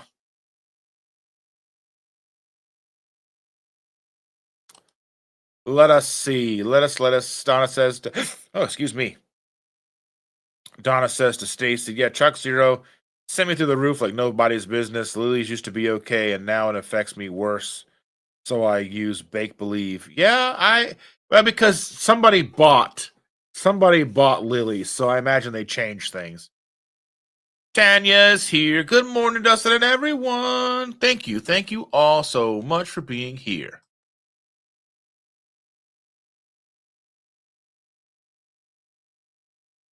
She says the DEXA scan, you can calibrate it to your finger sticks, but either will show a jump in blood sugar. Yeah, that's what I would say. Oh, okay. So Tanya, so Kitchen Witch is also a Tanya. Yay! I like trying to figure out people's names. I may not remember, so don't be angry if I forget. Mr. Gugahan says I agree that salty dissolves really well without much effort. Yeah. Shelly King, the beautiful Shelly King is in the house. Good morning, my friend. How are you? Happy Sunday, friend, she says. So glad to see you. Thank you for showing up. Andy says, I'm wearing a CGM this month and I've been very happy with the results I've been getting. Well, that's awesome. I'm really looking forward to you telling us all about it. Let's see. The sugar in my meds meds have shown me some results I wanted over my live stream yesterday. I didn't get a chance to watch your live stream yesterday because I was driving. I could have listened, I guess, but I wasn't even thinking about it. I was talking. I don't get a chance to sit and talk with Jennifer Lucas very often. So we were talking with the whole 6 hours we talked yesterday. It was awesome. And Stacey says, I will get a new RX for the DEX scan and my appointment with Dr. Cybus later this month. It's time to have the continuous checking going for a while again. Yeah. And Donna says to Stacy, you actually have Dr. Cybus as a doctor? How cool is that? He is a very smart man. He is super brilliant. Yeah, Stacy is a rock star. She's a cover model. She's the most beautifulest lady that I have met in person. That's named Stacy.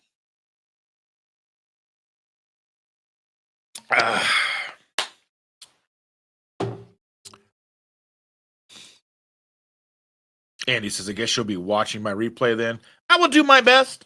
I will do my best. Oh, Cindy, I made sure to rely to them and tell everybody that you hate them and that you do not love them, and that's why you were not here. That's why you did not show up yesterday. And they are all like, okay, we understand. So I'm glad you're here, Cindy. And Carl says to Andy, Evelyn, took a bunch of meds when sick, and the inflammation and symptoms caused by my meds lasted much longer than the illness itself. Ugh, gross. Cindy just woke up. I feel that. Cindy, says Javelin. And then Cindy says, thanks, Dustin. And Aaron is here. Booby Goats says, good morning, everyone. And Stacy says, yes, Dr. Cybus is wonderful. He does Zoom appointments if you can't go to his Florida office. Well, just go to his Florida office. Just appropriate like all the other witches. Anyway. What the heck, Cindy?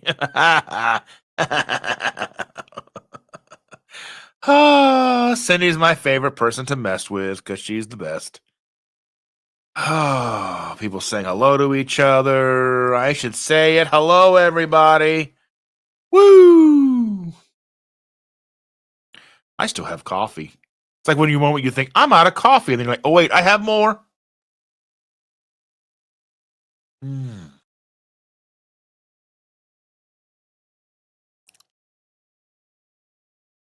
Mm. Mm-hmm. Mm-hmm.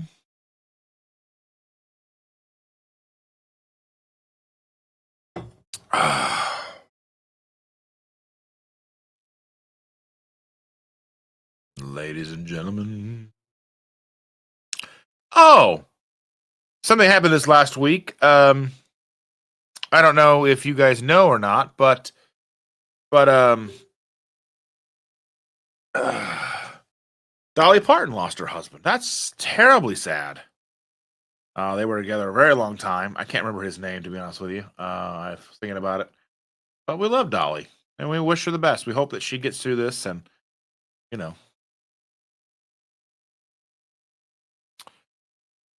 Let's see. Aaron says, what's everyone's favorite bacon? I like the cheap. I like Indiana Kitchen and Costco brand. That's my favorite. I mean, I like a medium. I don't like it too thick, and I don't like it too thin. Because if you get bacon that's cut too thin, when you cook it, it just kind of disappears. And then, like when you get it too thick, it's hard to get crispy. I like it. I like it crispy, just crispy enough, but not burnt. You know. Rick says, "Forget the doctors. Get the middleman. Call the Undertaker." You know what, Rick? Sometimes. I think that cat has really gotten to you. Oh, let's see. Carl said, Cindy, Dustin told us the real reason you and Brian didn't go to the Hungry Horde meetup.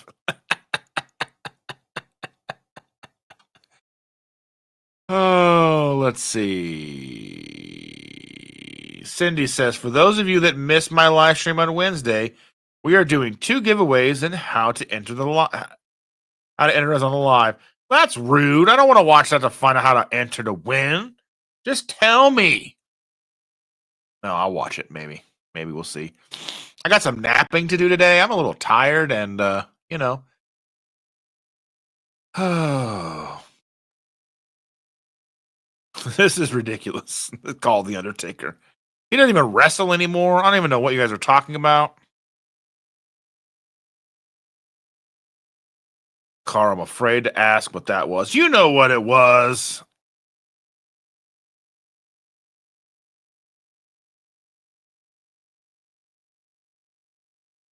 I like the Aldi Never Any Bacon. I don't even know what that is.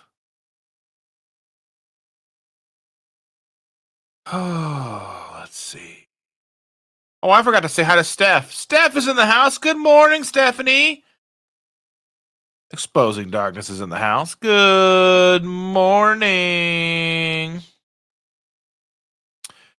People saying hello. Rick says inflation has caused me to give up bacon, then butter, now eggs. What's next?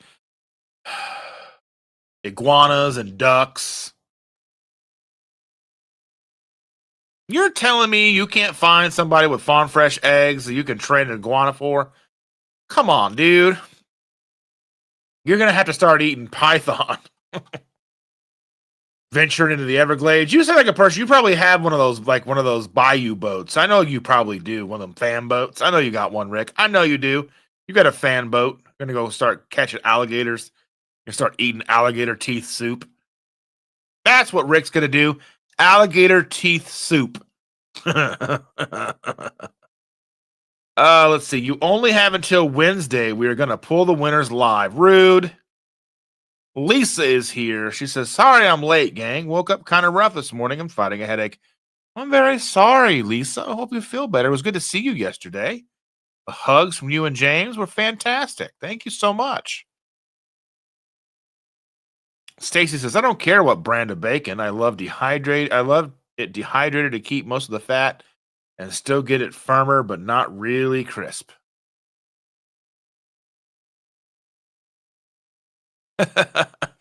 Tanya says, Rick, at first I read inflammation, and I was like, okay, he has lost it. Yeah, Rick lost it a long time ago. He ain't never finding it. Rick's never finding anything. He's gone. I'd say he's cuckoo for Cocoa Puffs, but that's duck food. Yeah, I'm surprised you don't have an airboat, Rick. You know?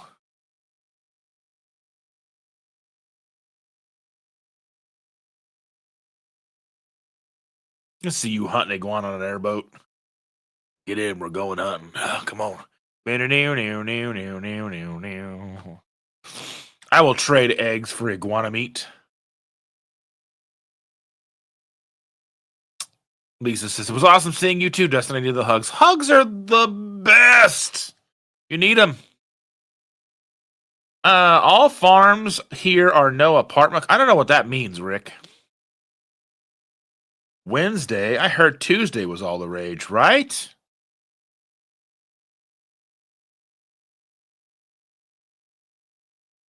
The only livestock we have now has 2 legs, so chickens? Humans? Yeah. Rick has lost it. He's gone totally quackers.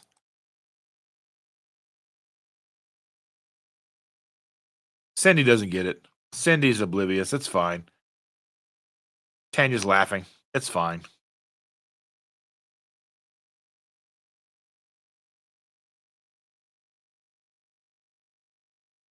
Let's see. I just had a thought. Would chilled fridge bacon work as a snack? Yay or nay? Have you cooked it first? Because I'm probably going to make a bunch of bacon today. I'm probably going to make about maybe 4 pounds of bacon today, maybe. And I'm going to put it all in a big gallon Ziploc bag, nice and crispy. And yeah, I would eat it out of the fridge. I'd just take the bag and go sit on the couch. You know, I like cold bacon, still delicious bacon, as long as it's cooked. I mean, I don't know if you're trying to eat raw bacon. I don't even know if bacon's really raw. It's smoked. That's cured, right? It's cured bacon, so I don't think it's raw necessarily, but I don't think it's a very good texture. So I'm not sure what you're thinking. Oh yeah, okay, yeah, cooked first, obviously. Yeah, fridge bacon works 100%.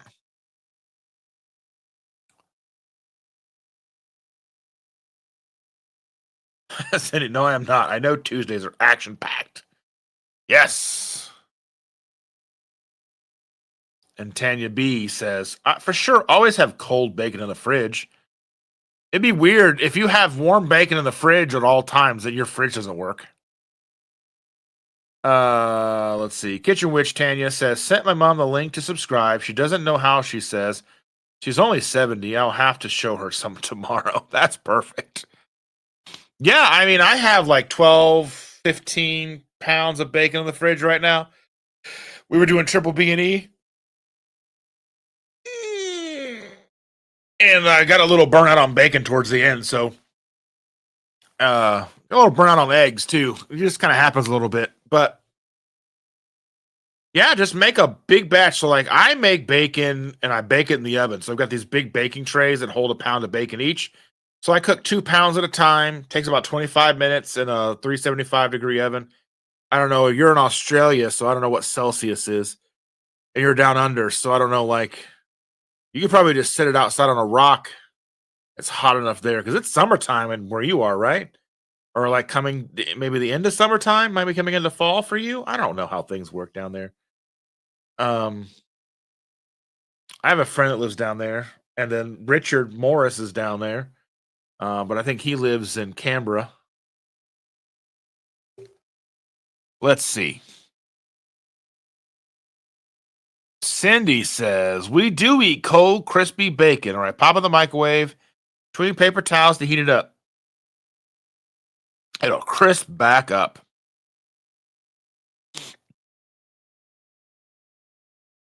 Let's see. Let's see. Jerry, watch her Wednesday night show. She has all the rules. Sending in all her rules. Do you guys like measure your seasons by like what's trying to kill you or like how the weather goes? Like, is it snake season or spider season or like dingo season or kangaroo season? Like, I don't know. Yeah. Down in Tasmania. Down in Tasmania. I don't know. Don't mind me. I'm a crazy person. Oh, let's see. Stacy says, my friend Emily loves to eat bacon from the package. Says the smoking is enough for her.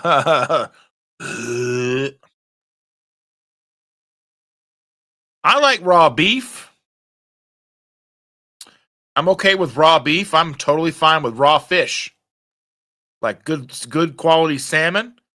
Yes, let's do it. No, I'm not trying to go bacon tartare, folks. You know what I'm saying?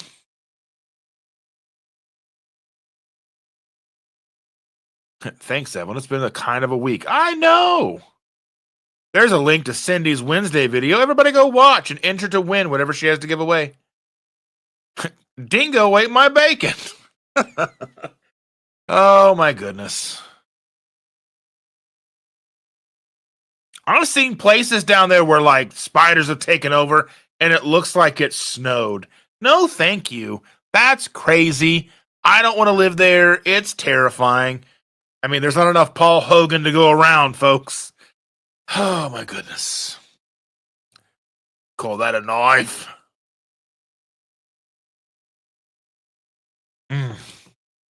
But yeah.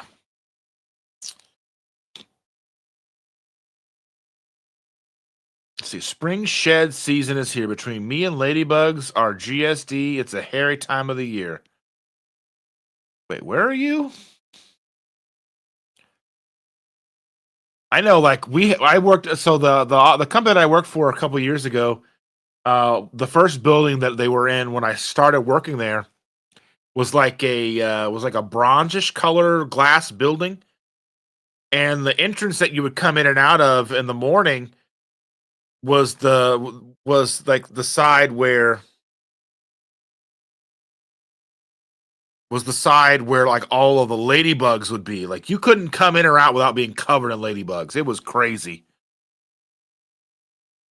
Sandy with a $10 super chat. Stop being a brat. No way. Have to be a brat because you love it and I love you and it's fun. Just stop being a brat. I still love you even though you are. I'm always and forever. Always and forever messing with you. Woo! Go subscribe to Cindy. Watch her videos. Make fun of her and tell her how awesome the guinea pig is. She loves it. I didn't see her yesterday. Didn't get any hugs because her car was being weird. But, you know, thank you, Cindy. I truly appreciate that very, very much.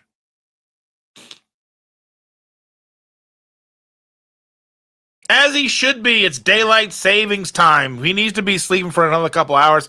He works hard putting up with you.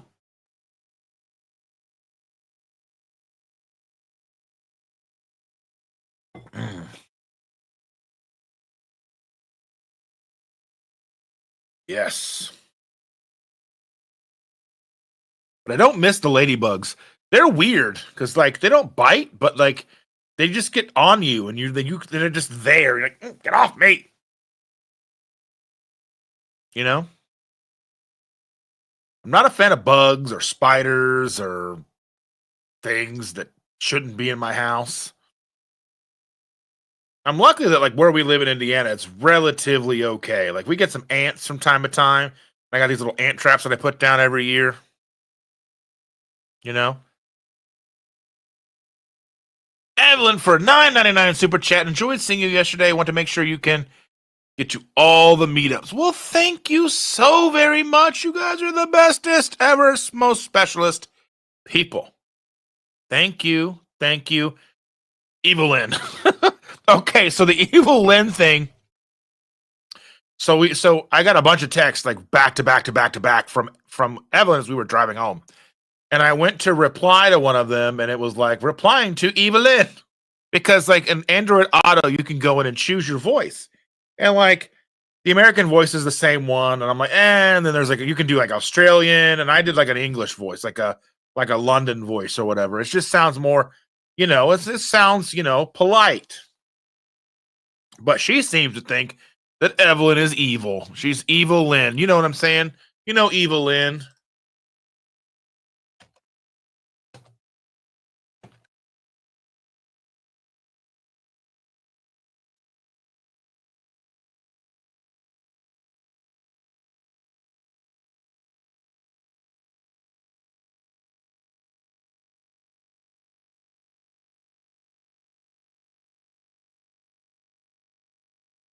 Ugh.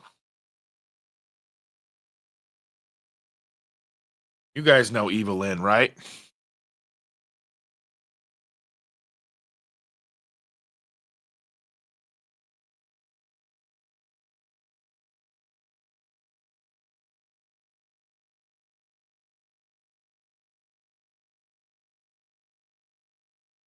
See, this is Evil Lynn right here. From He-Man. He-Man and the Masters of the Universe. But that's Evil Lynn right there. Stacy says, Cindy, you and Brian missed out on farm fresh eggs. We gifted everyone yesterday. I ended up with an extra dozen. So I ended up with 6 dozen eggs from you yesterday, Stacy. So we got to square that up. Chris Cook in Nashville finally drug his little self out of bed. Good morning to you, Ash, Mel, all the wonderful people. Speaking of Ash, there she is, the beautiful Ash Taylor. Good morning. Thank you both for being here. And Chris, you're beautiful too. I don't want you feeling left out. You're beautiful just the way you are. People are saying hello to Chris and Ash and Mel because Mel is the bestest girl and she deserves all the treats, all the love, all the scratches, all the walks. She needs all of it.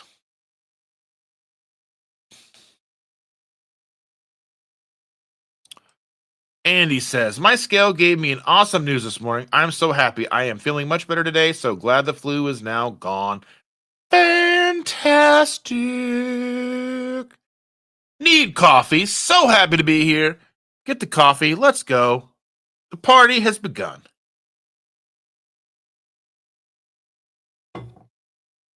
Aaron said, Evelyn, Skeletor's buddy. I follow Skeletor on Twitter, and it's hilarious. Not for those who, are like the faint of heart or, prudish or whatever. It's hilarious. Follow Skeletor. It's amazing. Oh, let's see. Andy's making coffee as we speak because coffee is delicious. Oh, I wanted to show you guys something. Let me bring some stuff up here real quick.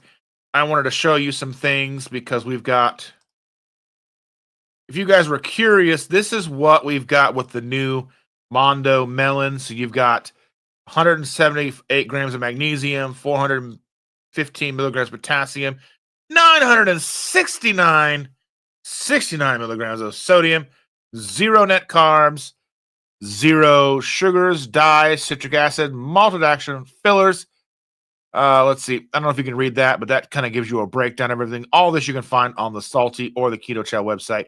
I just thought I'd put it together real quick for a presentation for you guys. Make it appear that I know what I'm doing. Make it look like I'm a professional. But I am not a professional, not even close. But I love you anyway. But there's that.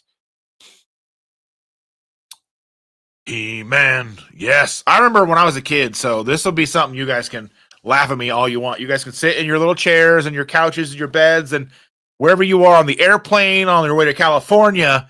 And you can laugh at me because I used to get home from kindergarten, go to my room, turn on my black and white TV, and had to sit through first the 700 Club, which is undoubtedly the most boring TV show ever created. And I don't care who you are, you're wrong if you don't think it was the most boring TV show ever created. The 700 Club was boring. I don't care who you are, it's just facts. I'm just here for the facts, okay? And then it would be like Green Acres and Mr. Ed, and then He-Man. And what did I do? I would turn it really loud because I wanted my mom to think that I was turning into He-Man. Because that's what my mom probably thought. Oh, he's in there turning into He-Man. The things I share with you, and I don't know why I do that, but I do, and here I am sharing with you my most vulnerable secrets. These are true things that I thought when I was a kid. I'm like, I'm going to turn it real loud. My little 12-inch black and white TV. He-Man. You know? I'm just saying. These are true things. Happened in my life. Evelyn says, my name is English. Pronounced Evil Lynn. And it's a boy's name. Oh, my goodness. I love it. I love it.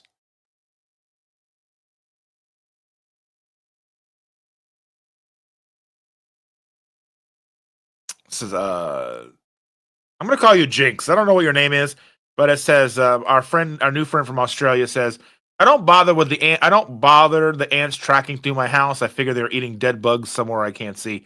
I just don't want them on my kitchen counters, and I don't want them like congregating in places. So we do put ant traps down. I mean, we do have cats, so we try to keep mice at bay. Spiders, you're fine. I don't mind spiders in my house. They could be in my garage all day long. I just don't want to see them. If you run across my path, I had to step on you. I'm very sorry, but those are the rules. They're written somewhere, but I know that they don't speak English, but that's fine. Oh my goodness. Look at that. Jerry's drinking a 40-ouncer of Joe. Yes. Steven Stone is in the house. Good morning, y'all, from Corpus Christi, Texas. Fantastic. Look at that. Good morning, y'all, from Corpus Christi. Thank you, Steven, Mr. Stone, for being here. Truly appreciate you so very much. Stacy says, Dustin, consider the 5 dozen a super chat from us. You just gave me like $1 million. I'm rich.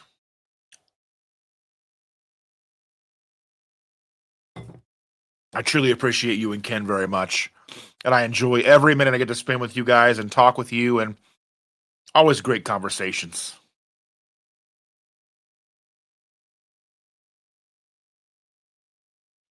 Mel makes friends with ladybugs. She's just a gentle giant.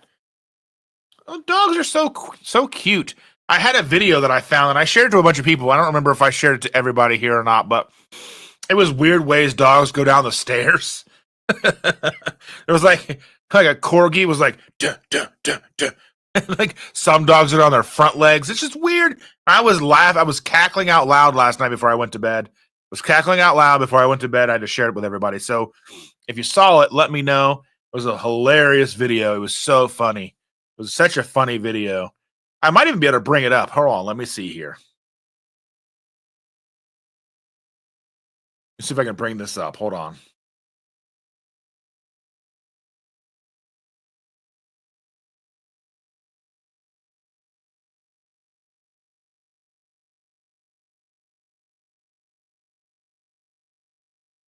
Hold on, boys and girls. Let's see if I can.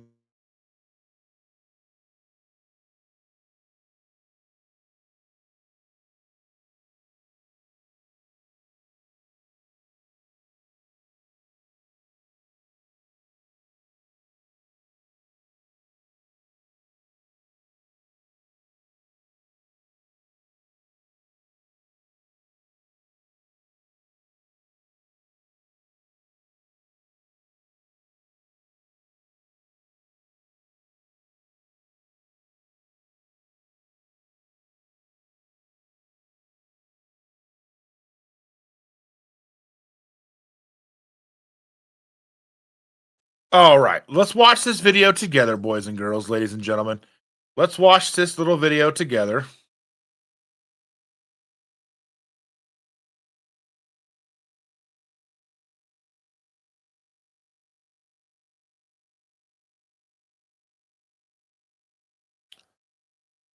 Can you see it?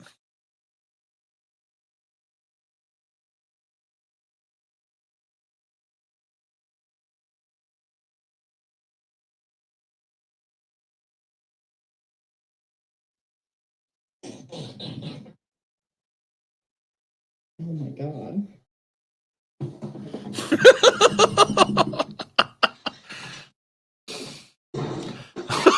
What the heck?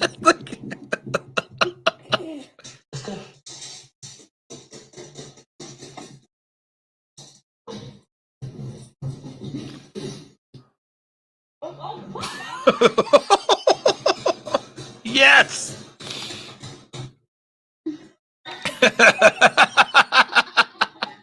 Ready to go?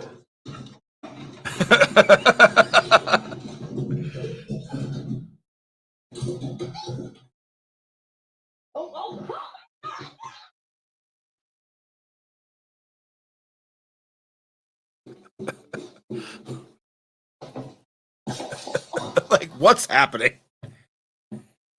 Does it meet your standard of surfing, chick? The stairs. Yeah.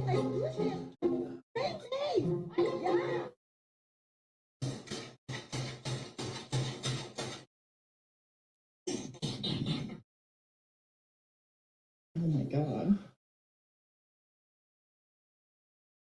Okay. What do you think of that? Oh my goodness, what do you think of that video? That was hilarious to me. Like that dog that.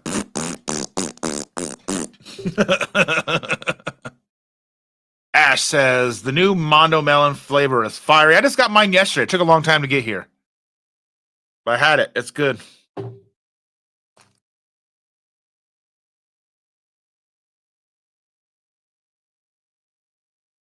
Let's see.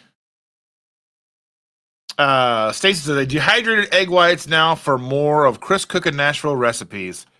That's amazing. I have the power. Yeah. I love Mr. Ed. Yeah, I love.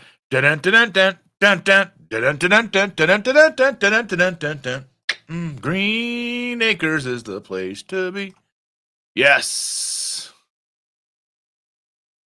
But you know how that goes, right? I loved all those old TV shows. I watched those. I had to wait for those to come on to watch. Cindy, I still have not gotten the Mondo Melon to do the video. I signed up to do and only 3 days to do. So, well, I mean, it was released on the 5th. It was live on the 5th. They told me I got the confirmation they were sending it out on the 28th, which is last Friday. Then I got it yesterday. So I don't think it was anything huge. So I just sent the rep a message saying, "Hey, I haven't got it yet, but now here we are, and I've talked about it. So I fulfilled my obligation. I got the power. Yes, everybody knows what's going on. You know what's happening. Yes."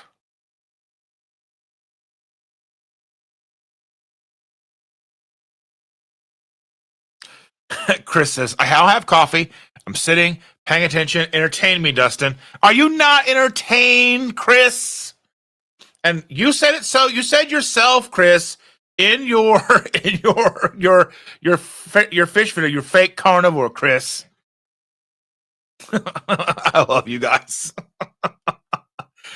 Oh, yeah, that video is so funny. I love it so much.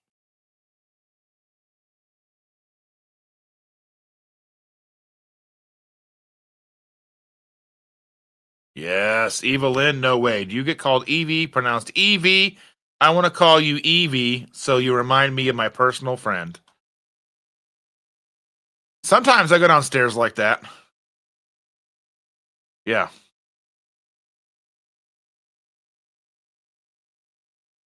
My niece is Evelyn. Just me, Maria. Just me, Marla. Welcome. Thank you for being here. Just me, Marla. Thank you for being here. I appreciate you so very much. And you're a member. Thank you so much.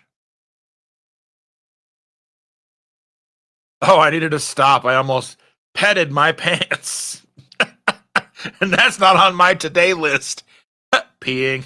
That was what Ken and I were talking about this yesterday.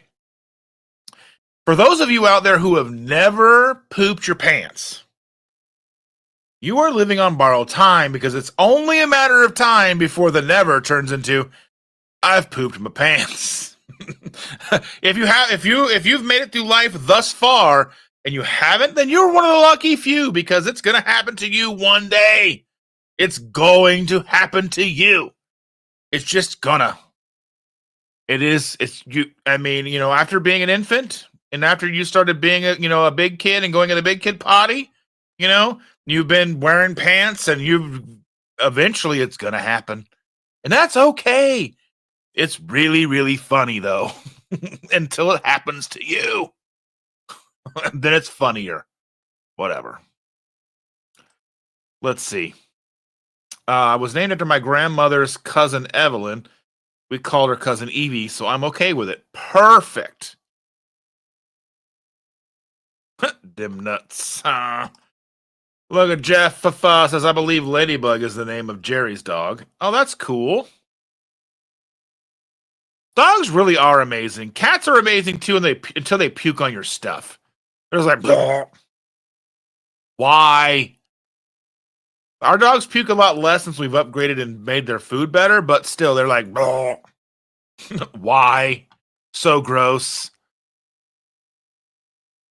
Oh, coffee always hits the spot. Oh, yeah.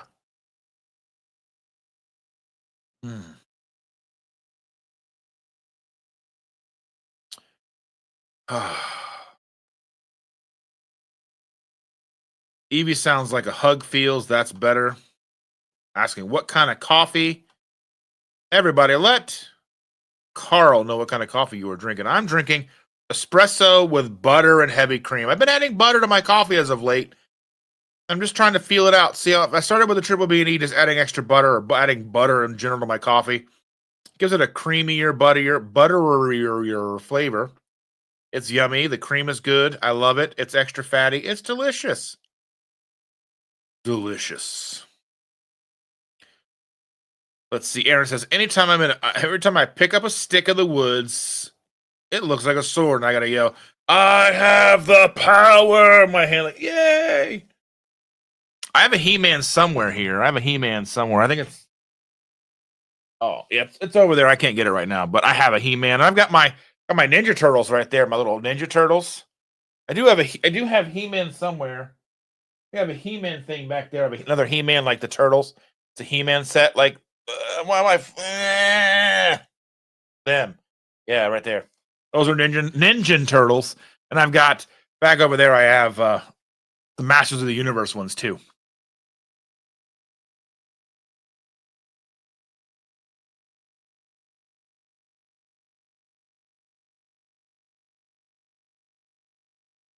Let's see. I got an email that says, if no video, I can lose my affiliate status. I emailed her yesterday telling her I have not got it yet.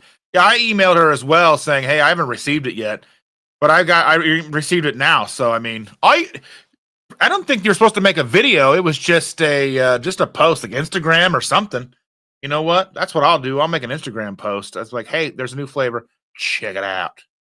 And I'm telling you guys about it here. I try to run on camera. That's a video. Let's see, espresso with butter, vanilla protein, and collagen, and a dropper full of iodine.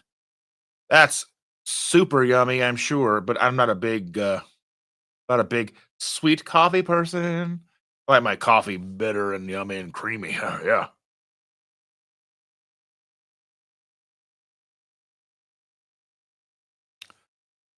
Steven Stone says, "I love to watch the oldies on Pluto TV." I need to go back and rewatch all the cartoons because I watched them when I was a kid, like Orko and all that stuff. And I've gone back and the granddaughter and I went back and watched a whole bunch of the Thundercats.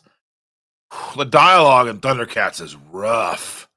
If you haven't watched the old Thundercats, that dialogue it's hard to watch. But it's weird too because you know who makes Thundercats? The people who made Thundercats are the same people who made all those Christmas specials you loved and adored. Rankin and Bass. They made the Thundercats, which is weird. They Rudolph the Red-Nosed Reindeer and all that stuff. They also made the Thundercats.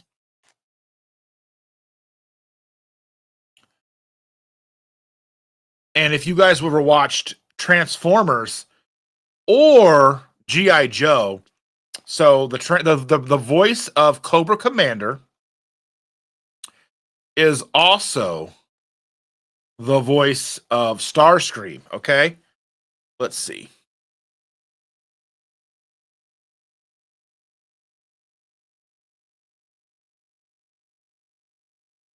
I gotta see if I can find something for you guys.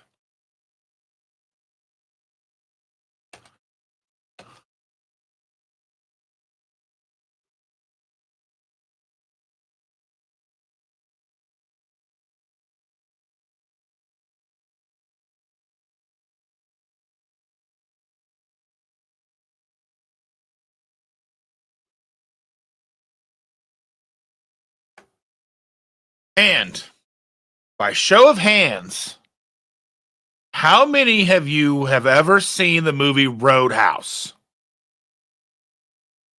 You know what I'm talking about. The Double Deuce. You know, Roadhouse. Okay, so here's something cool. So the voice of Starscream and Cobra Commander was in Roadhouse. If you've seen the movie, you know what I'm talking about. His name is Christopher Latta, and I think he's gone. I think he passed away in 1994. But this is him. This is the voice of Starscream and Cobra Commander. He's probably a voice of a bunch of other things as well. But if you've seen Roadhouse, you know this guy. You know the scene. If you haven't, revisit it. Go watch Roadhouse. It's a very awesome movie. You can't go wrong. It is rated R.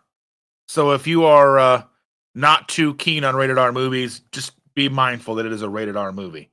But there you go. There's a little lesson for you guys today on pop culture that you may not have known about. But anyway, let's see.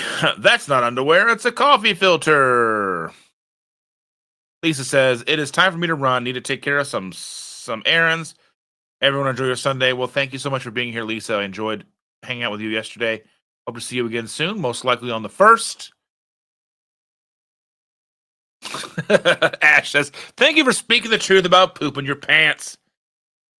Yes, it's going to happen to you. It's happened to me. If it hasn't happened to you, it will. Just understand it's a matter of time. You're living on borrowed time with unpooped pants. That's a t-shirt there for you, Carl. You're living on borrowed time with your unpooped pants. Oh, that's a good one. I have a backpack that I take everywhere with extra underwear, socks. You never know what's good. Like I go on vacation, I pack like 18 pair of underwear. Gone for 5 days. I pack like 4 weeks worth of underwear. It's like, like I just anticipate pooping my pants 3 times a day. You know what I mean? It's like, oh, there it is again. That's just how it is in cat puke, 100%, just everywhere. No reason. No reason. Chris said 4 shots of espresso, butter, tiny splash of cream, a little allulose, iodine drops, salt, blended and poured over ice. Bougie. Bougie, bougie, bougie. But I love it. I have to be careful when it comes to, you know, you know, with iced coffee. I just drink it way too much. Brian says, with Dustin always talking about pooping his pants, I think we may need to get him a gift case of Depends. Well, I mean, they make my butt look weird, so I'm not really into those, and that's why I have extra pairs of underwear. And this doesn't happen often, but there's just a lot of people like, oh, how do you know it's never going to happen to me? It's going to happen to you. I just think, I think people just need to know the reality. People are living their lives thinking it's never going to happen to me. That's other people. Nope. Carl says, now that is a coffee recipe. Jerry says, Costco organic coffee, collagen by Perfect Keto with 2 tablespoons of beef gelatin. It's hair shedding season between me and the GSD. Oh my goodness.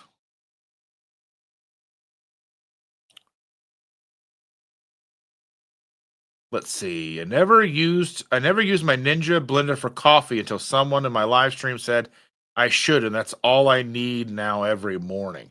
So my thing with like using a Ninja blender for the coffee is it begins to crack if you're using hot coffee in the blender, it begins to put micro cracks in the container. So I was using it in my blender. I was putting hot coffee in my blender. Then I switched over to using a stainless steel emulsion blender, because the hot coffee will put the cracks in the plastic of the blender. And blenders these days are almost all plastic unless you have like a nice Vitamix with the stainless steel container. Batfink was my favorite cartoon. I don't know if we ever had that here. Let me see.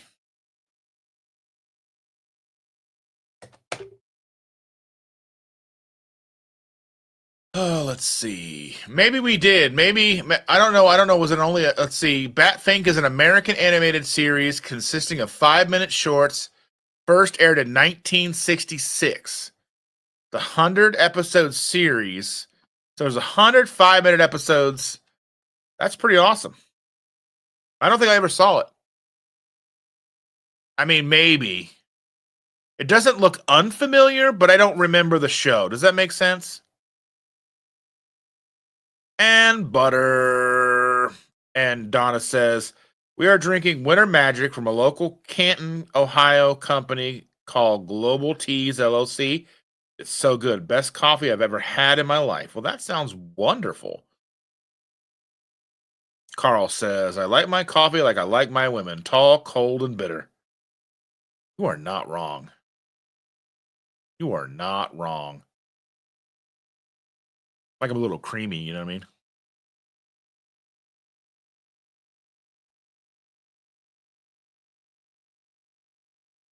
Oh my goodness. Carl, I love mine short, warm, and sweet.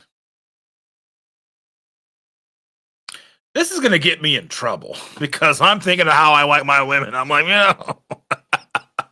whoo! I'm just going to be quiet on this one because, that's all I've got. You know what I mean?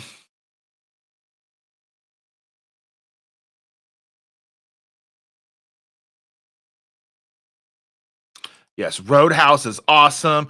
Patrick Swayze, Chris. Oh my gosh. Okay.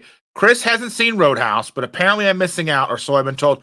Next time I come down there, we are watching Roadhouse. Okay? We have to watch Roadhouse together. All right. That's what's happening. Jerry's asking, who drinks Pastor Bob's coffee? Is there a code I can use to help us all? I am not familiar. I will pump that over to Chris. I do not know much about the coffee that Pastor Bob is offering up. Steven says, your knowledge of your kids' shows is phenomenal. Roadhouse rocks. Yes. I was watching cartoons and Roadhouse about the same time. So, I mean, I grew up in a very open kind of, it was just my mom and my brother and I. We watched those kinds of movies and cartoons. So, Donna says Roadhouse was the bomb back in the day. So was Footloose and Flashdance. I remember I only watched like Flashdance like once, maybe like on a Sunday morning, like a Sunday afternoon matinee or whatever. But Footloose was amazing. Like you have to watch the originals. Don't watch the new Roadhouse. It shouldn't be called Roadhouse. It should be like Tiki Hut. I mean, it was, I didn't watch it, but I watched the Critical Drinker review. No, don't watch the new one. Don't watch the new one. Don't the newer Footloose, I think we watched it with the kids and it was okay. You got to watch the old one. The old one, I mean, they're so much better. 80s movies just hit different.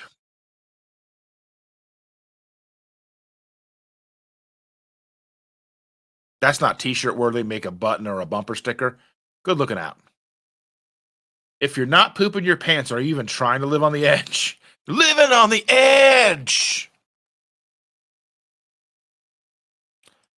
Yes. Oh, honey, these Depends make my butt look weird. Yes, they do. Yes, they do. Brian, never say never, because eventually it's going to happen. Karen Harrington's in the house, sneaking in. Good morning, everybody. Thank you so much for being here. Oh, my goodness. Thank you. Jeff Fafa says, my sister calls that a shart. You know what? Sometimes it just happens. You're like, oh, no! It just happens. It's fine.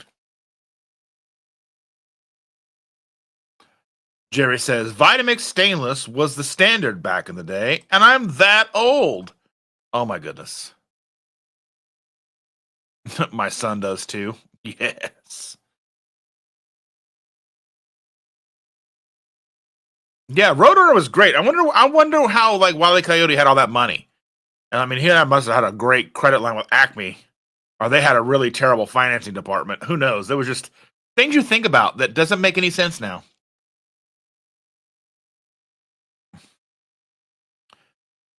Marla says, my coffee is like me, tall, cold, and kind of sweet, but still with a bite. All right. Chris says, I drink Pastor Bob's coffee from time to time. Let me ask him about it at church today, and I'll get y'all a link or something. Yeah. Share that out. I'm sure people would love to be able to support him. It helps and goes to a good cause. Stacy says, I basically drink coffee flavored hot water with salty butter and iodine. Make a 30-ounce cup out of 1 K-cup. That's that poverty coffee right there. That's that, we might not see tomorrow coffee. Woo, living on the edge. Andy says, definitely on the 80s movies, Back to the Future, all those 90s even. When I was first married with a little kids running around. Yeah, I mean, just so many great movies from back in the day, like Rad and just the Goonies and like My Best Friend's a Vampire. Just so many great movies. Like, I'll just go on these trips and watch all these old movies, and they're just great.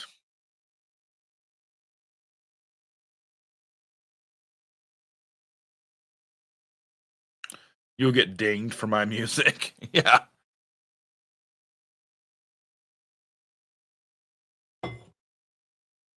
Oh my goodness. Yeah. Chris says absolutely his coffee supports the ministries, feeding the homeless and getting women and kids out of human trafficking. Amazing stuff. That's fantastic. That's always a wonderful thing to support. We want to make sure that we're getting all that stuff, right? Wile E. Coyote had USAID and funded NGO. I don't know. We're gonna fund getting the coyote, and he never does. Like, we gotta fund getting the Roadrunner. That Roadrunner didn't even have any meat on him. That coyote would still be hungry if he only caught him. He could have spent all that money on food. Think of all the DoorDash he could have gotten for that money.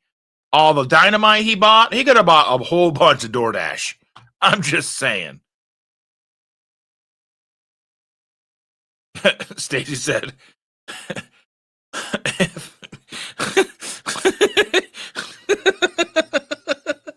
I'm laughing at what she said, and I'm laughing at what's in my brain right now because I'm trying to decide, should I say it or not? If I drank Ken's strong coffee, I'm sure I grow hair on my chest. And I mean, like, that'd be something to see. Oh my goodness.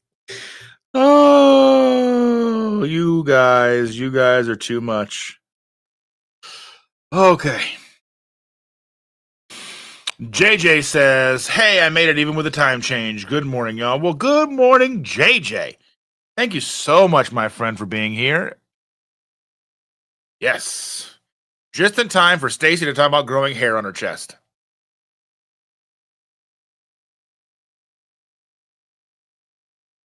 Mm.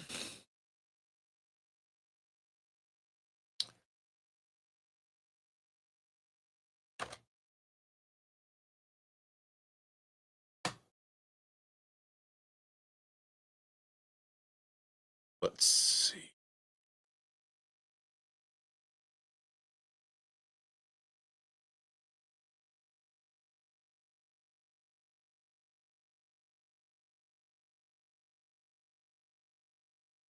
Oh man, the guy I was just kind of looking over, the guy that did the voices of Starscream and stuff. He died younger. He died younger than I am. He died in 1994, age of 44. He was a rough looking 44, I guess. And I'm not trying to be a judgy person, but whew, my goodness.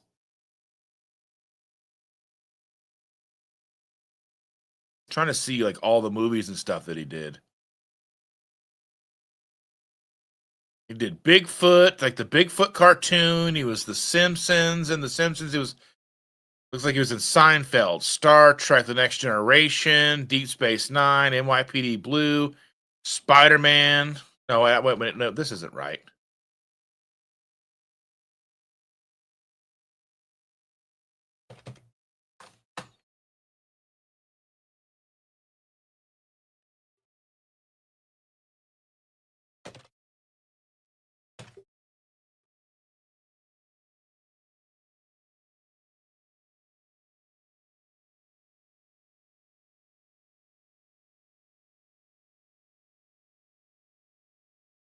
All right.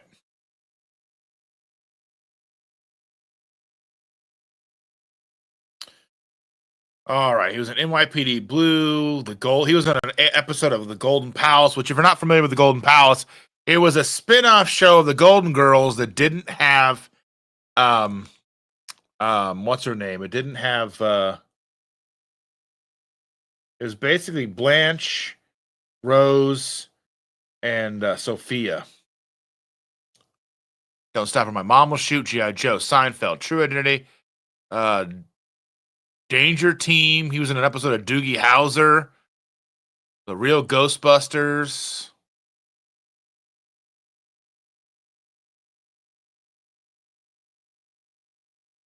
He was in Mr. Belvedere. Remember Mr. Belvedere? I mean, that was a good show. That was a Friday night.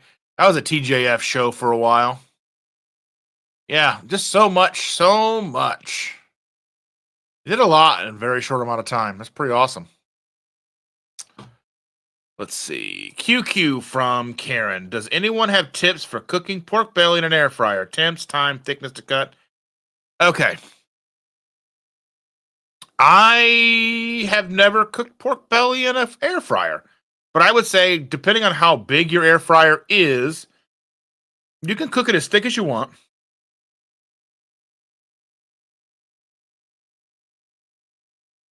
I would cook it till it's nice and crispy, but I would cook it fat side up.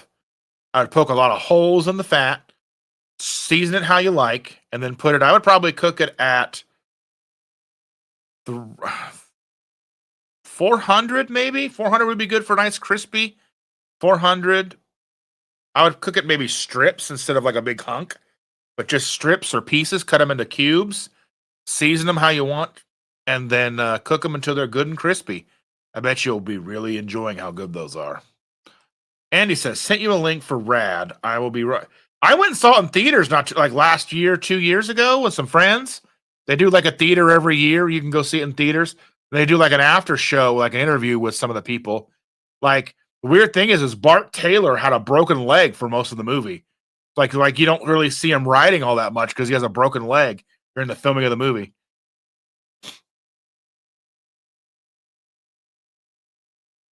Oh yeah, so Chris has got it. 400 little cubes, 18 to 20 minutes. Yeah. Whole pork belly can be tough to get tender in an air fryer. I'd love to have recipes for the sauce that was on the pork belly bites at the meetup yesterday. So somebody reach out to Heat. I don't know who made that pork belly, but I would love that sauce. That sauce was pretty good too. I don't even know what was in it. I'd like to know what was in it. Jerry says, talk louder in the chat. All ya got to hit the shower. Have a good one. Pump up the volume. Yes. Nothing like having a 7-Eleven on every street corner.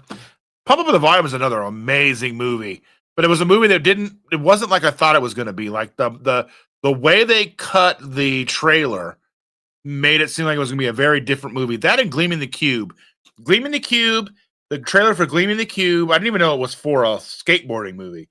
And then the same thing with Pump Up the Volume. Those trailers when I was a kid, those two trailers made it think like the movies are going to be completely different than they were. They made them seem so much more serious.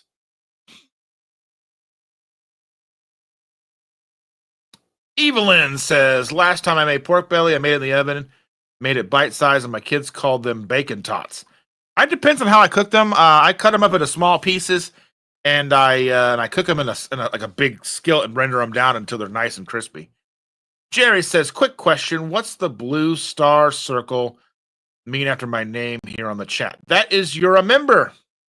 And I don't know, I think you're like the first month. Blue might be the first month, and every month, and then like after so long, it changes colors for how long you've been a member. Adrian, good morning. What's up? Good morning, friends. How are you doing, Adrian?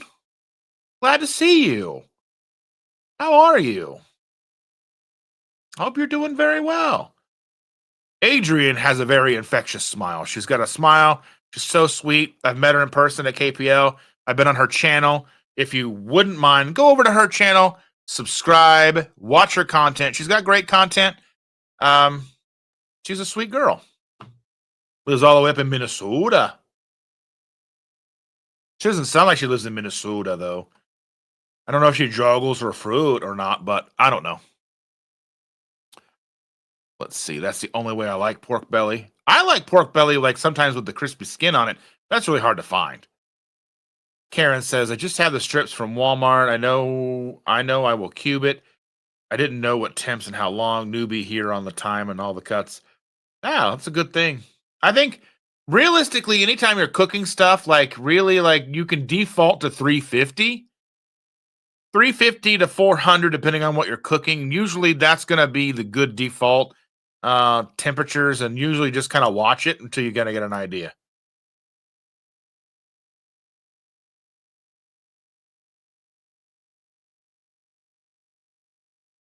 Jerry said the blue star is gone. No, you still have it. It's just a matter of the color of the star will change. So some people have red, some people have yellow. It just depends on how long you've been a member. The color changes with the length of time. I think blue is the first month. I think. Second month? I don't know. I'd have to look at my YouTube. My YouTube will tell me. Let me see.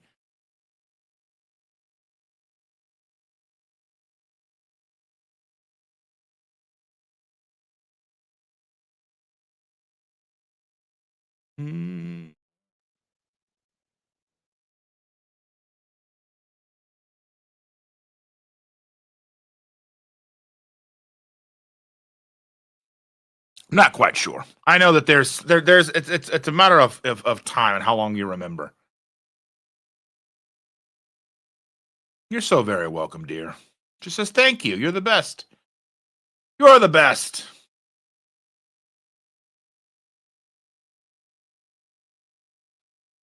Yeah, strips and cubes, best plan.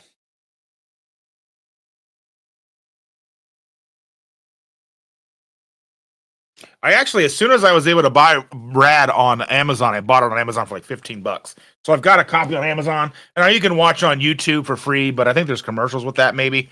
I don't know.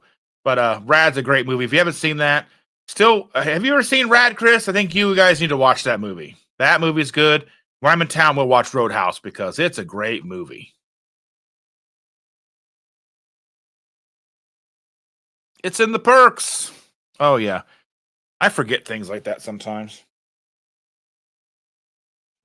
Do, do.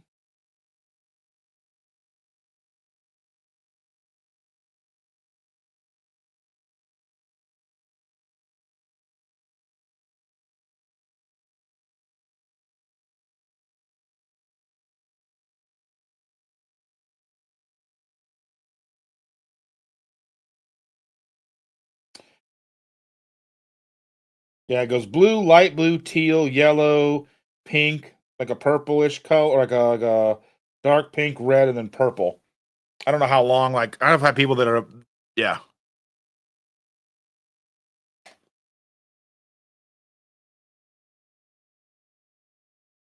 it's okay, Chris. I can find it in my heart to forgive you. You got to rectify that stuff.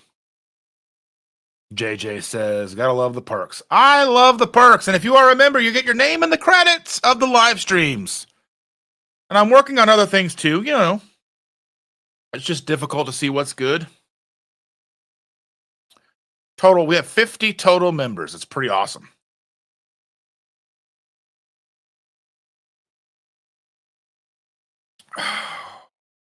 Low Carb Spin is in the house. Hello.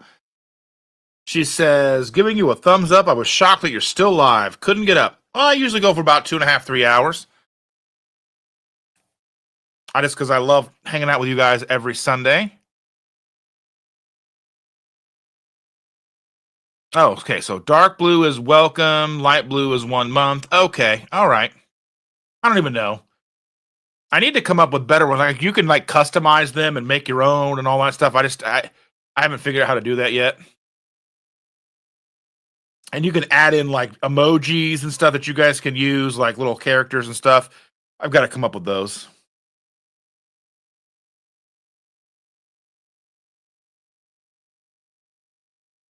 I got to come up with those. See what's going on. Yes, Karen from Low Carb Spin is here. We always assume that it's Karen.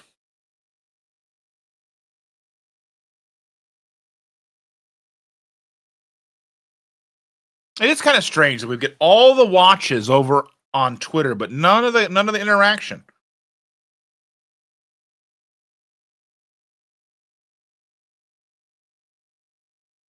Jason Butler's in the house. Good morning. How are you doing, my friend? How are you?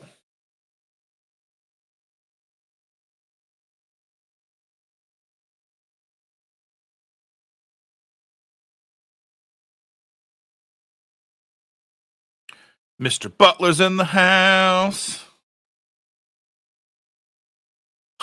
Sorry, wrong account. That's fine. It's still you. It's just Jason Butler. Sorry, wrong account. Yeah, you assume right. Yeah, love me some X, but I watch you on the tube. I appreciate that. I get more value from people watching on YouTube, but I get a lot more people watching over on X. I just want them to know that they can interact. They can come over here. They can talk to us. They can interact and come over to YouTube. Say hello. Let us know who you are. Let us know why you're watching. What have you done? What have you accomplished?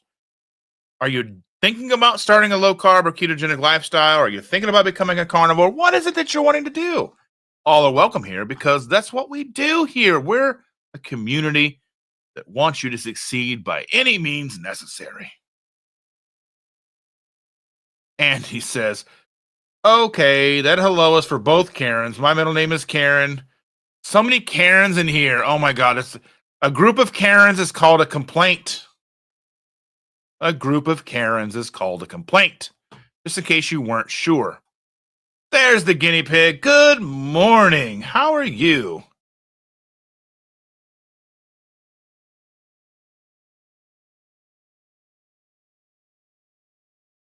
Evelyn with the 1-year status, knowing stuff that I didn't even know. That's fantastic. Thank you so much.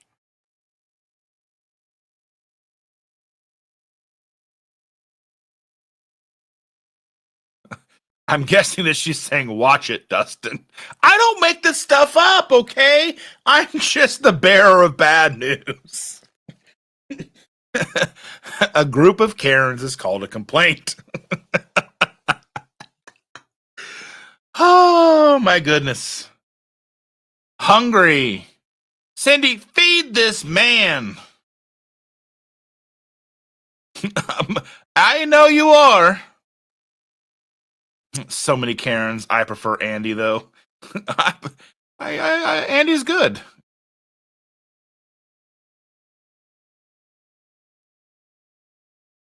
Oh.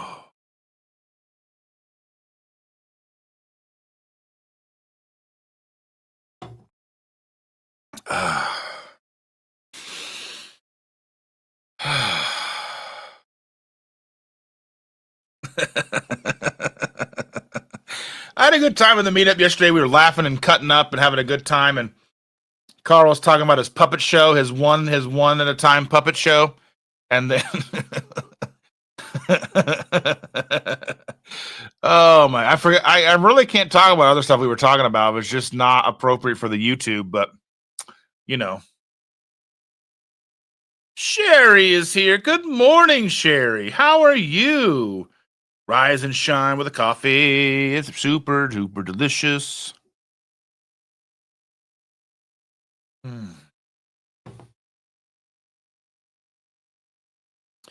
Everybody is saying hello to everybody.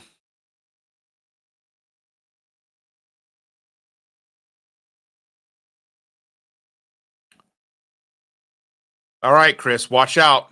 Sherry's here. She may need to go to timeout.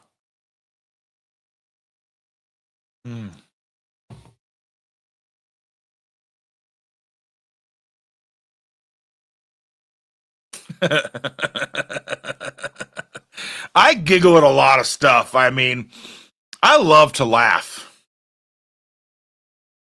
Like literally, like that video that I showed you guys, the dog video, I was laughing so hard last night. I love that stuff. So many videos I'm just watching, I'm like, ugh. Not a lot of them are really ones that make me laugh, you know?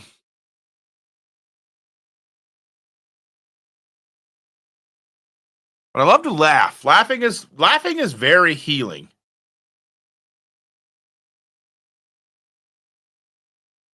You know? We have a good time here.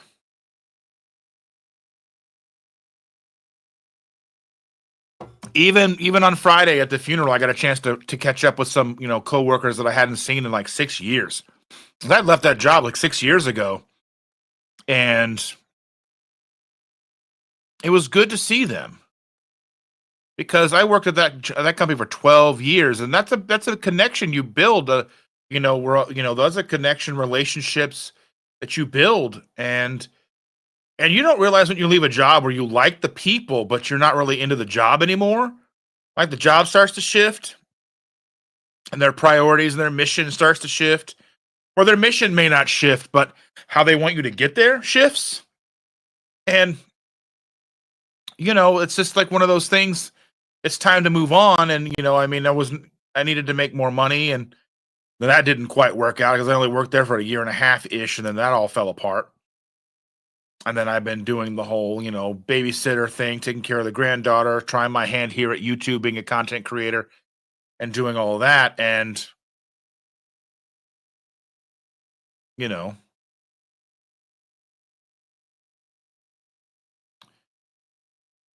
it was good to see them. Just like yesterday, it was good to see all of you that were there. We missed the ones of you that were not there.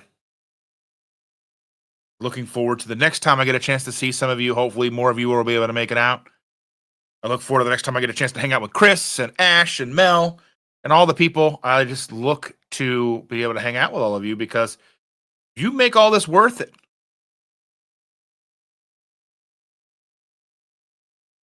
You know, I mean, you are the what keeps me coming back and making content and being here for lives, getting up early in the morning and sitting here for 3 hours and drinking my coffee with you guys. You make it worth it.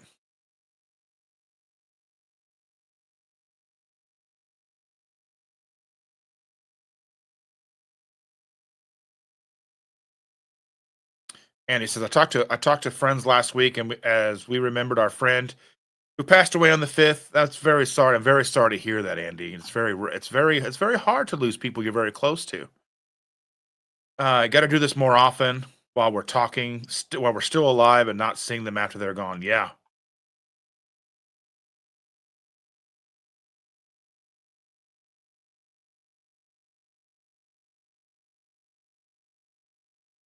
Yeah, and Rick says, I'm with you, Dustin. I left a municipal job several years ago. I planned to retire there, but a new city manager drove morale into the ground. I had to leave. That's the thing is, people don't quit bad jobs. They quit bad management.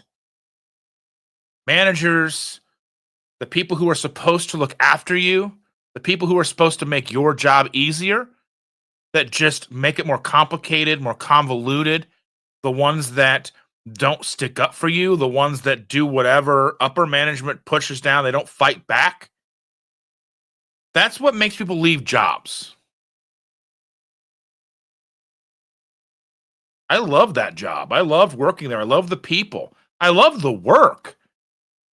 But when management started to shift and I left that job in April or March of that year, like right at the beginning of March. They hadn't even set expectations for the year yet. So we're January, February, both gone. No expectations set for the year. So you didn't know if you were on track or not 2 months into the year.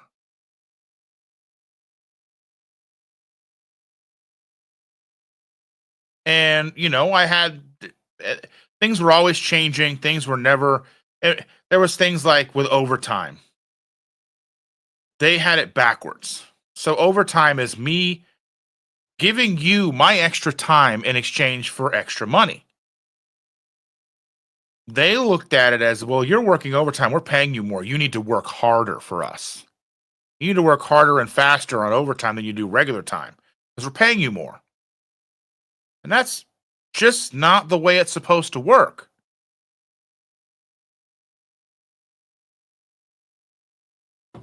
You're supposed to understand that, our lives are important and our time is precious and finite.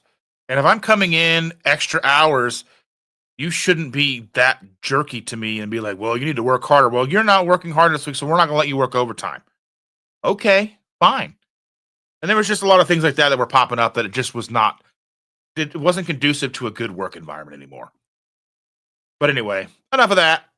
Evelyn says, I think we should give Sherry the power to put Chris in timeout. Maybe. We'll have to see. We gotta see, can she be trusted? Let's see. Question. How easy is it to get kicked out of keto? I have keto carnivore for about a year, so kind of new to it. So my outlook on this is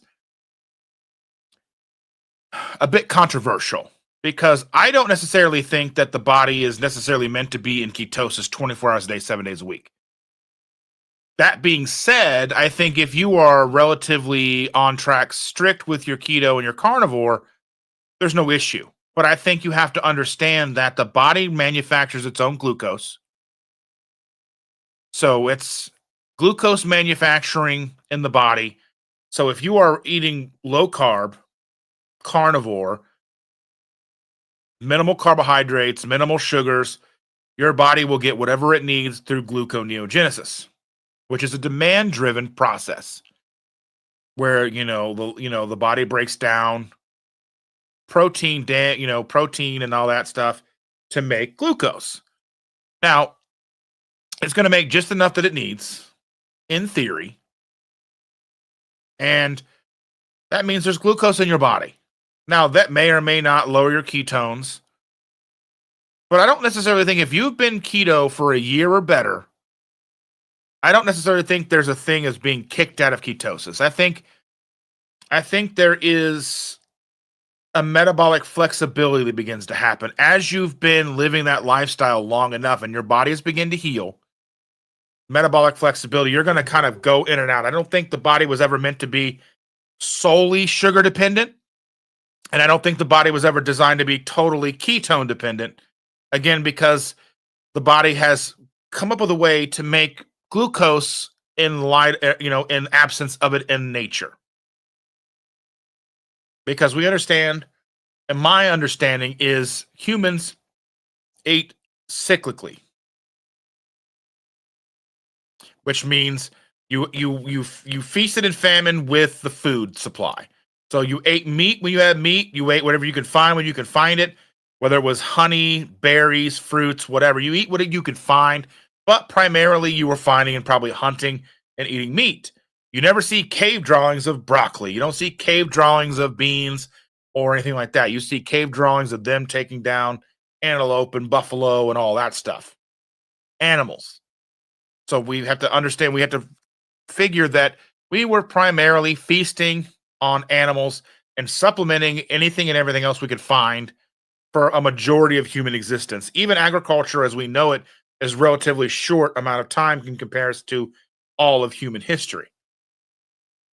Now, this is all theory. I'm not a smart person as far as a scholar. I didn't study this stuff in college, but it's just putting together things that I've heard, read, and what we understand about history.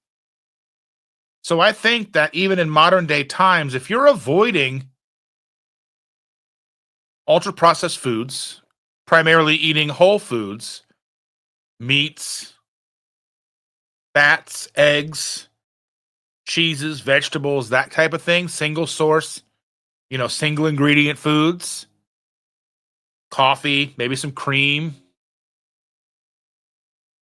I don't think you're probably going to ebb and flow in and out of ketosis no matter what. I think that's probably a cycle in the body. As you're sleeping, you're in and out of ketosis, I imagine. I don't think the idea of being kicked out of ketosis, I think the idea of a long-term kicked out of ketosis where you stop being low carb and your body goes back into primarily burning sugar and can't produce ketones anymore. But I think if you're out of ketosis for a couple of hours and you're not reading any ketones for a couple of hours, doesn't mean your body isn't capable of producing them. Doesn't mean your body isn't capable of processing them and utilize them as a fuel source. So I think we kind of get wrapped up in something that's not, it's really a non-issue if you've been somebody living a ketogenic lifestyle for a while. I've been doing this 9 years. I doubt I've ever been truly kicked out of ketosis or unable to process or make ketones. Even if I've been off the wagon for a week or better. Typically that doesn't happen, but it has happened. But I don't think that I've gone back to where I could only process sugar and I wasn't able to make ketones. So I think the idea of being kicked out of ketosis, as long as you're not somebody who is in the lifestyle for therapeutic reasons, say epilepsy, you need to keep a therapeutic level of ketosis, like 5 and 6 millimolars. I don't think it's an issue. As long as you're consistent, as long as you're 90 to 95% or better consistent with a proper human diet lifestyle, keto, carnivore, lion diet, even sometimes paleo, I think you're going to be fine. And I think it's a non-issue. But like I said, my take on that is relatively controversial. You're going to have people who think that's not right. You need to be in ketosis all the time. But I don't think that's the way the body works. I don't think that's the way we were designed. I don't think that's the way we evolved. If you are trying to lose large amounts of body fat and you're trying to heal your body, I would try to be as consistent. I would try to shoot for 98, 99% consistent. If you're truly trying to make a transformation of yourself, the more consistent you can be, the better. But we have to be realistic. We're humans. We're flawed. We are not perfect. You're never going to be 100%. You may be able to be at 100% for a week or two, maybe a month. But even still, even when you are doing everything right, doesn't mean everything you're intaking is right, because you're not always having all the information. You go and you get a diet soda that's not really diet. Take 3, 4, 5 big swigs.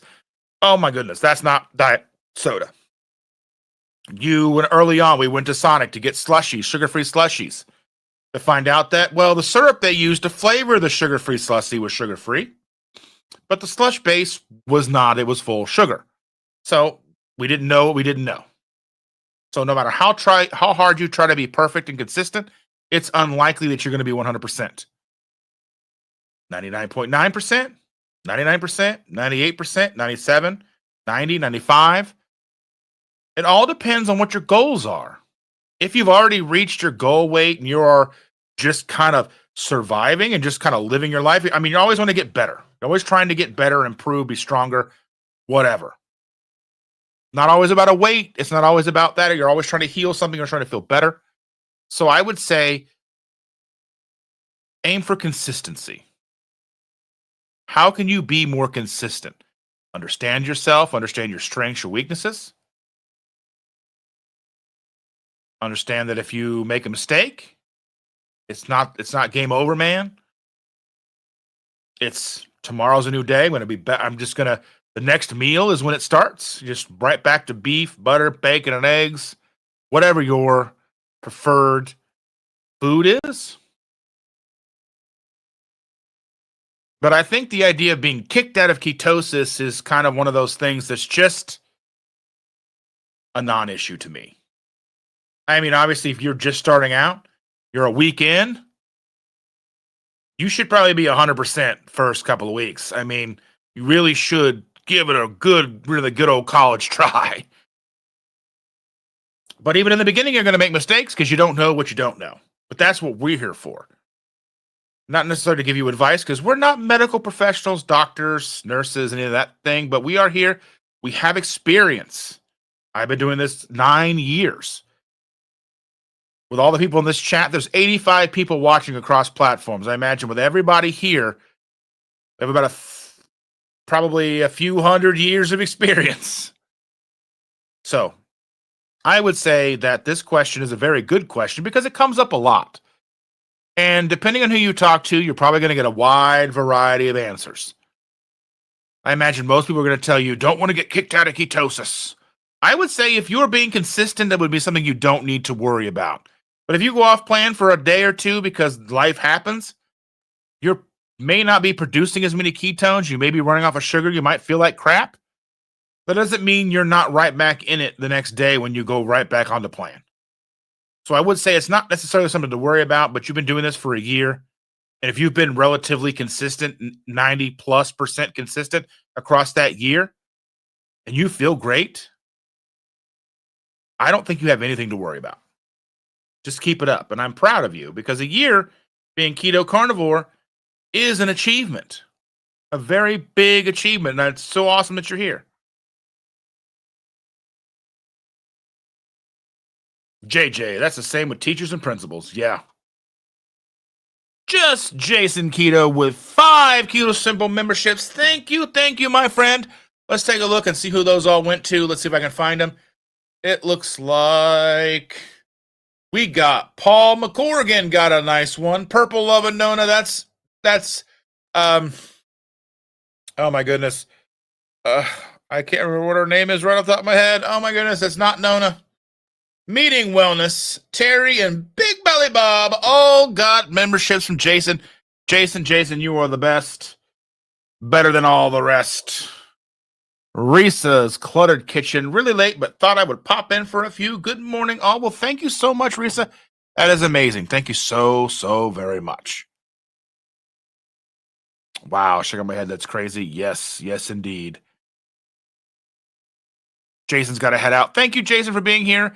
Truly appreciate you if you're not hearing this, but I think the world of you, and you are a great dude, and I'm so glad you make all those chaffle videos. You're doing the good stuff. Thank you so very much. Cindy sent me a message. Thank you, Cindy. I will look at that in a few minutes. Risa's saying hello to people. Is your granddaughter doing, by the way? The great grand is amazing. Oh, I love the baby squishies. Carl says, at my work, you get written discipline if you work overtime without leadership permission. Nope. My job is to make money. Your job is to manage people. Food, cost, and labor. My OT, lack of management. Yes.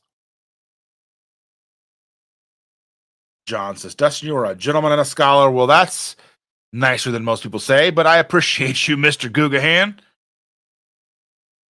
Paul McGrogan is here. Thank you so much, Jason. Thank you for being here, Paul, and welcome to the membership. Getting ready to church. Thank you so much, John. I appreciate you very much. Adrian says, my opinion is not popular, but if you have to be perfect to see any result at all that barely sticks, something needs support. The hormones, thyroid, insulin resistance, inflammation, autoimmune, etc. Yeah, that's the thing is, like, if you are really trying to heal yourself, I mean, you got to take the time and figure out what's going on. A lot of people don't have as much issues as some. Some people have a very large uphill battle, and they have a lot of work to do to heal themselves. Some people just kind of heal as they switch their diet. Some people have a lot more work to do. And that's why I said, my thing is it's consistency. Consistency is probably going to fix a good amount of things. Then once you get to that consistency, you can start. Once you get consistency under your belt, then you will find what else needs to be worked on. And I mean, sometimes you get one thing out of the way, and then something else pops up. And something that Jennifer Lucas and I were talking about is sometimes people start working and getting into medications, and they'll take a medication to maybe try to fix something, and something else pops up because they don't realize it's or maybe they know that it's a known side effect with the medication that they're taking. They take a medication to mitigate that side effect, and then it just gets a laundry list of medications that they're on. And like sometimes you just kind of have to start figuring things out and start removing things. And sometimes just like with food, you got to start removing things. Whether it's a medication or a food you're eating, some people can't handle cheese, some in dairy, some people can't eat eggs, some people are very, very sensitive to pork. You're just going to have to figure things out. It takes time, it takes consistency, and it takes getting to know yourself and listening to your body. So that's why I think just the idea of in or out of ketosis, or you kicked out of ketosis, I think that's a very simplified look at something that I think people worry about where it's not warranted. I think it is something to think about. Like, I need to make sure that I'm maintaining some level of ketones across the board. But at the same time, it's not going to be the same thing all the time. Courtney's in the house. Courtney's Fellowship of Oddballs. Thank you for being here. She says, hi, Dustin in chat. I truly appreciate you, Courtney. You're such an awesome person. I appreciate you so very much. Go check out Courtney's channel. She talks about all things like punk rock and all kinds of stuff, movies and stuff. She's a great, great girl. Go check her out. Awesome, awesome content. And she's on different channels from time to time. She hangs out with that 70s rock fan and all these people that are amazing that I get to talk to and hang out with. And they're so fantastic. Cindy says, she is getting better. I agree. Grandkids are the best. I hope that's a while before my great-grandfather, because that would just be weird. But you get the idea. Let's see. Yeah, thank you for, yes, there's a lot of conflicting opinions, and it does. There's a lot of conflicting opinions, and I think people blow things out of proportion where it's not necessary.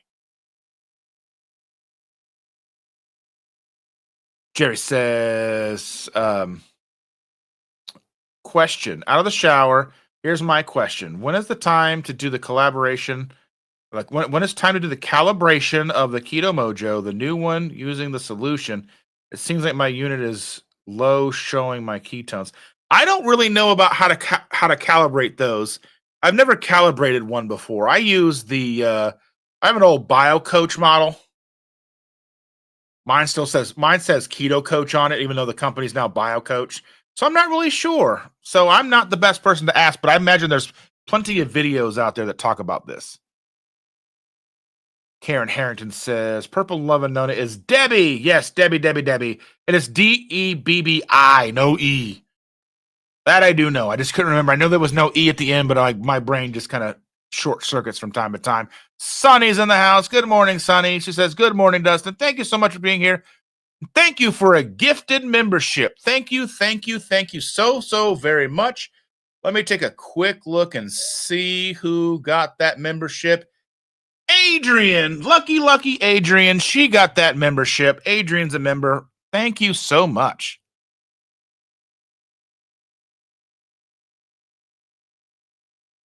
And let's see. Don't judge anyone else for doing it wrong. That's the thing. Like, people have got to figure things out. And it might be wrong for you, but it might work just fine for them. Like we talk about, like, you could be eating Chalk Zero and be doing just fine, but it can blow someone out of the water. And consistency is key. But grace with yourself is also vital. This isn't a perfect journey, but it's a relentless one you deserve. Heal, experiment, and find happiness and health along the way. Chris, I couldn't have said it better myself, even though I just said it out loud for you. But you know what I mean? Teamwork makes the dream work. You hearing me? You hear me, Pam? Adrian says, it could be your moldy house. I don't know why that seems like you're judging me, like my house is moldy. How do you know I have mold in my house, Adrian? But anyway, yeah. Yeah, thank you. Thank you. Thank you. Let's see. Yeah, of course, Courtney. And Cindy says, I have never calibrated mine since I got it. So I have no issues with it. Yeah, I have no idea. Has everyone hit the thumbs up? Please do so, because we're at 3 hours, and I think it's about time to say goodbye. I don't know what's going on with my stuff here. You know, my monitor up here is not doing what I want it to do.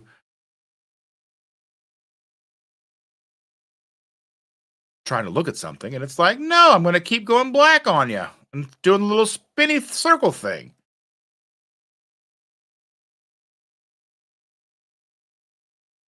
Let's see.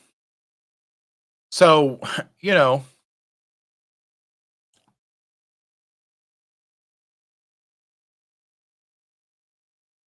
as we wrap this up, I just want to let us remember that no matter how far we stray, how many challenges we face, we have the strength to keep moving forward. And speaking of moving forward, all of us are here to help each other.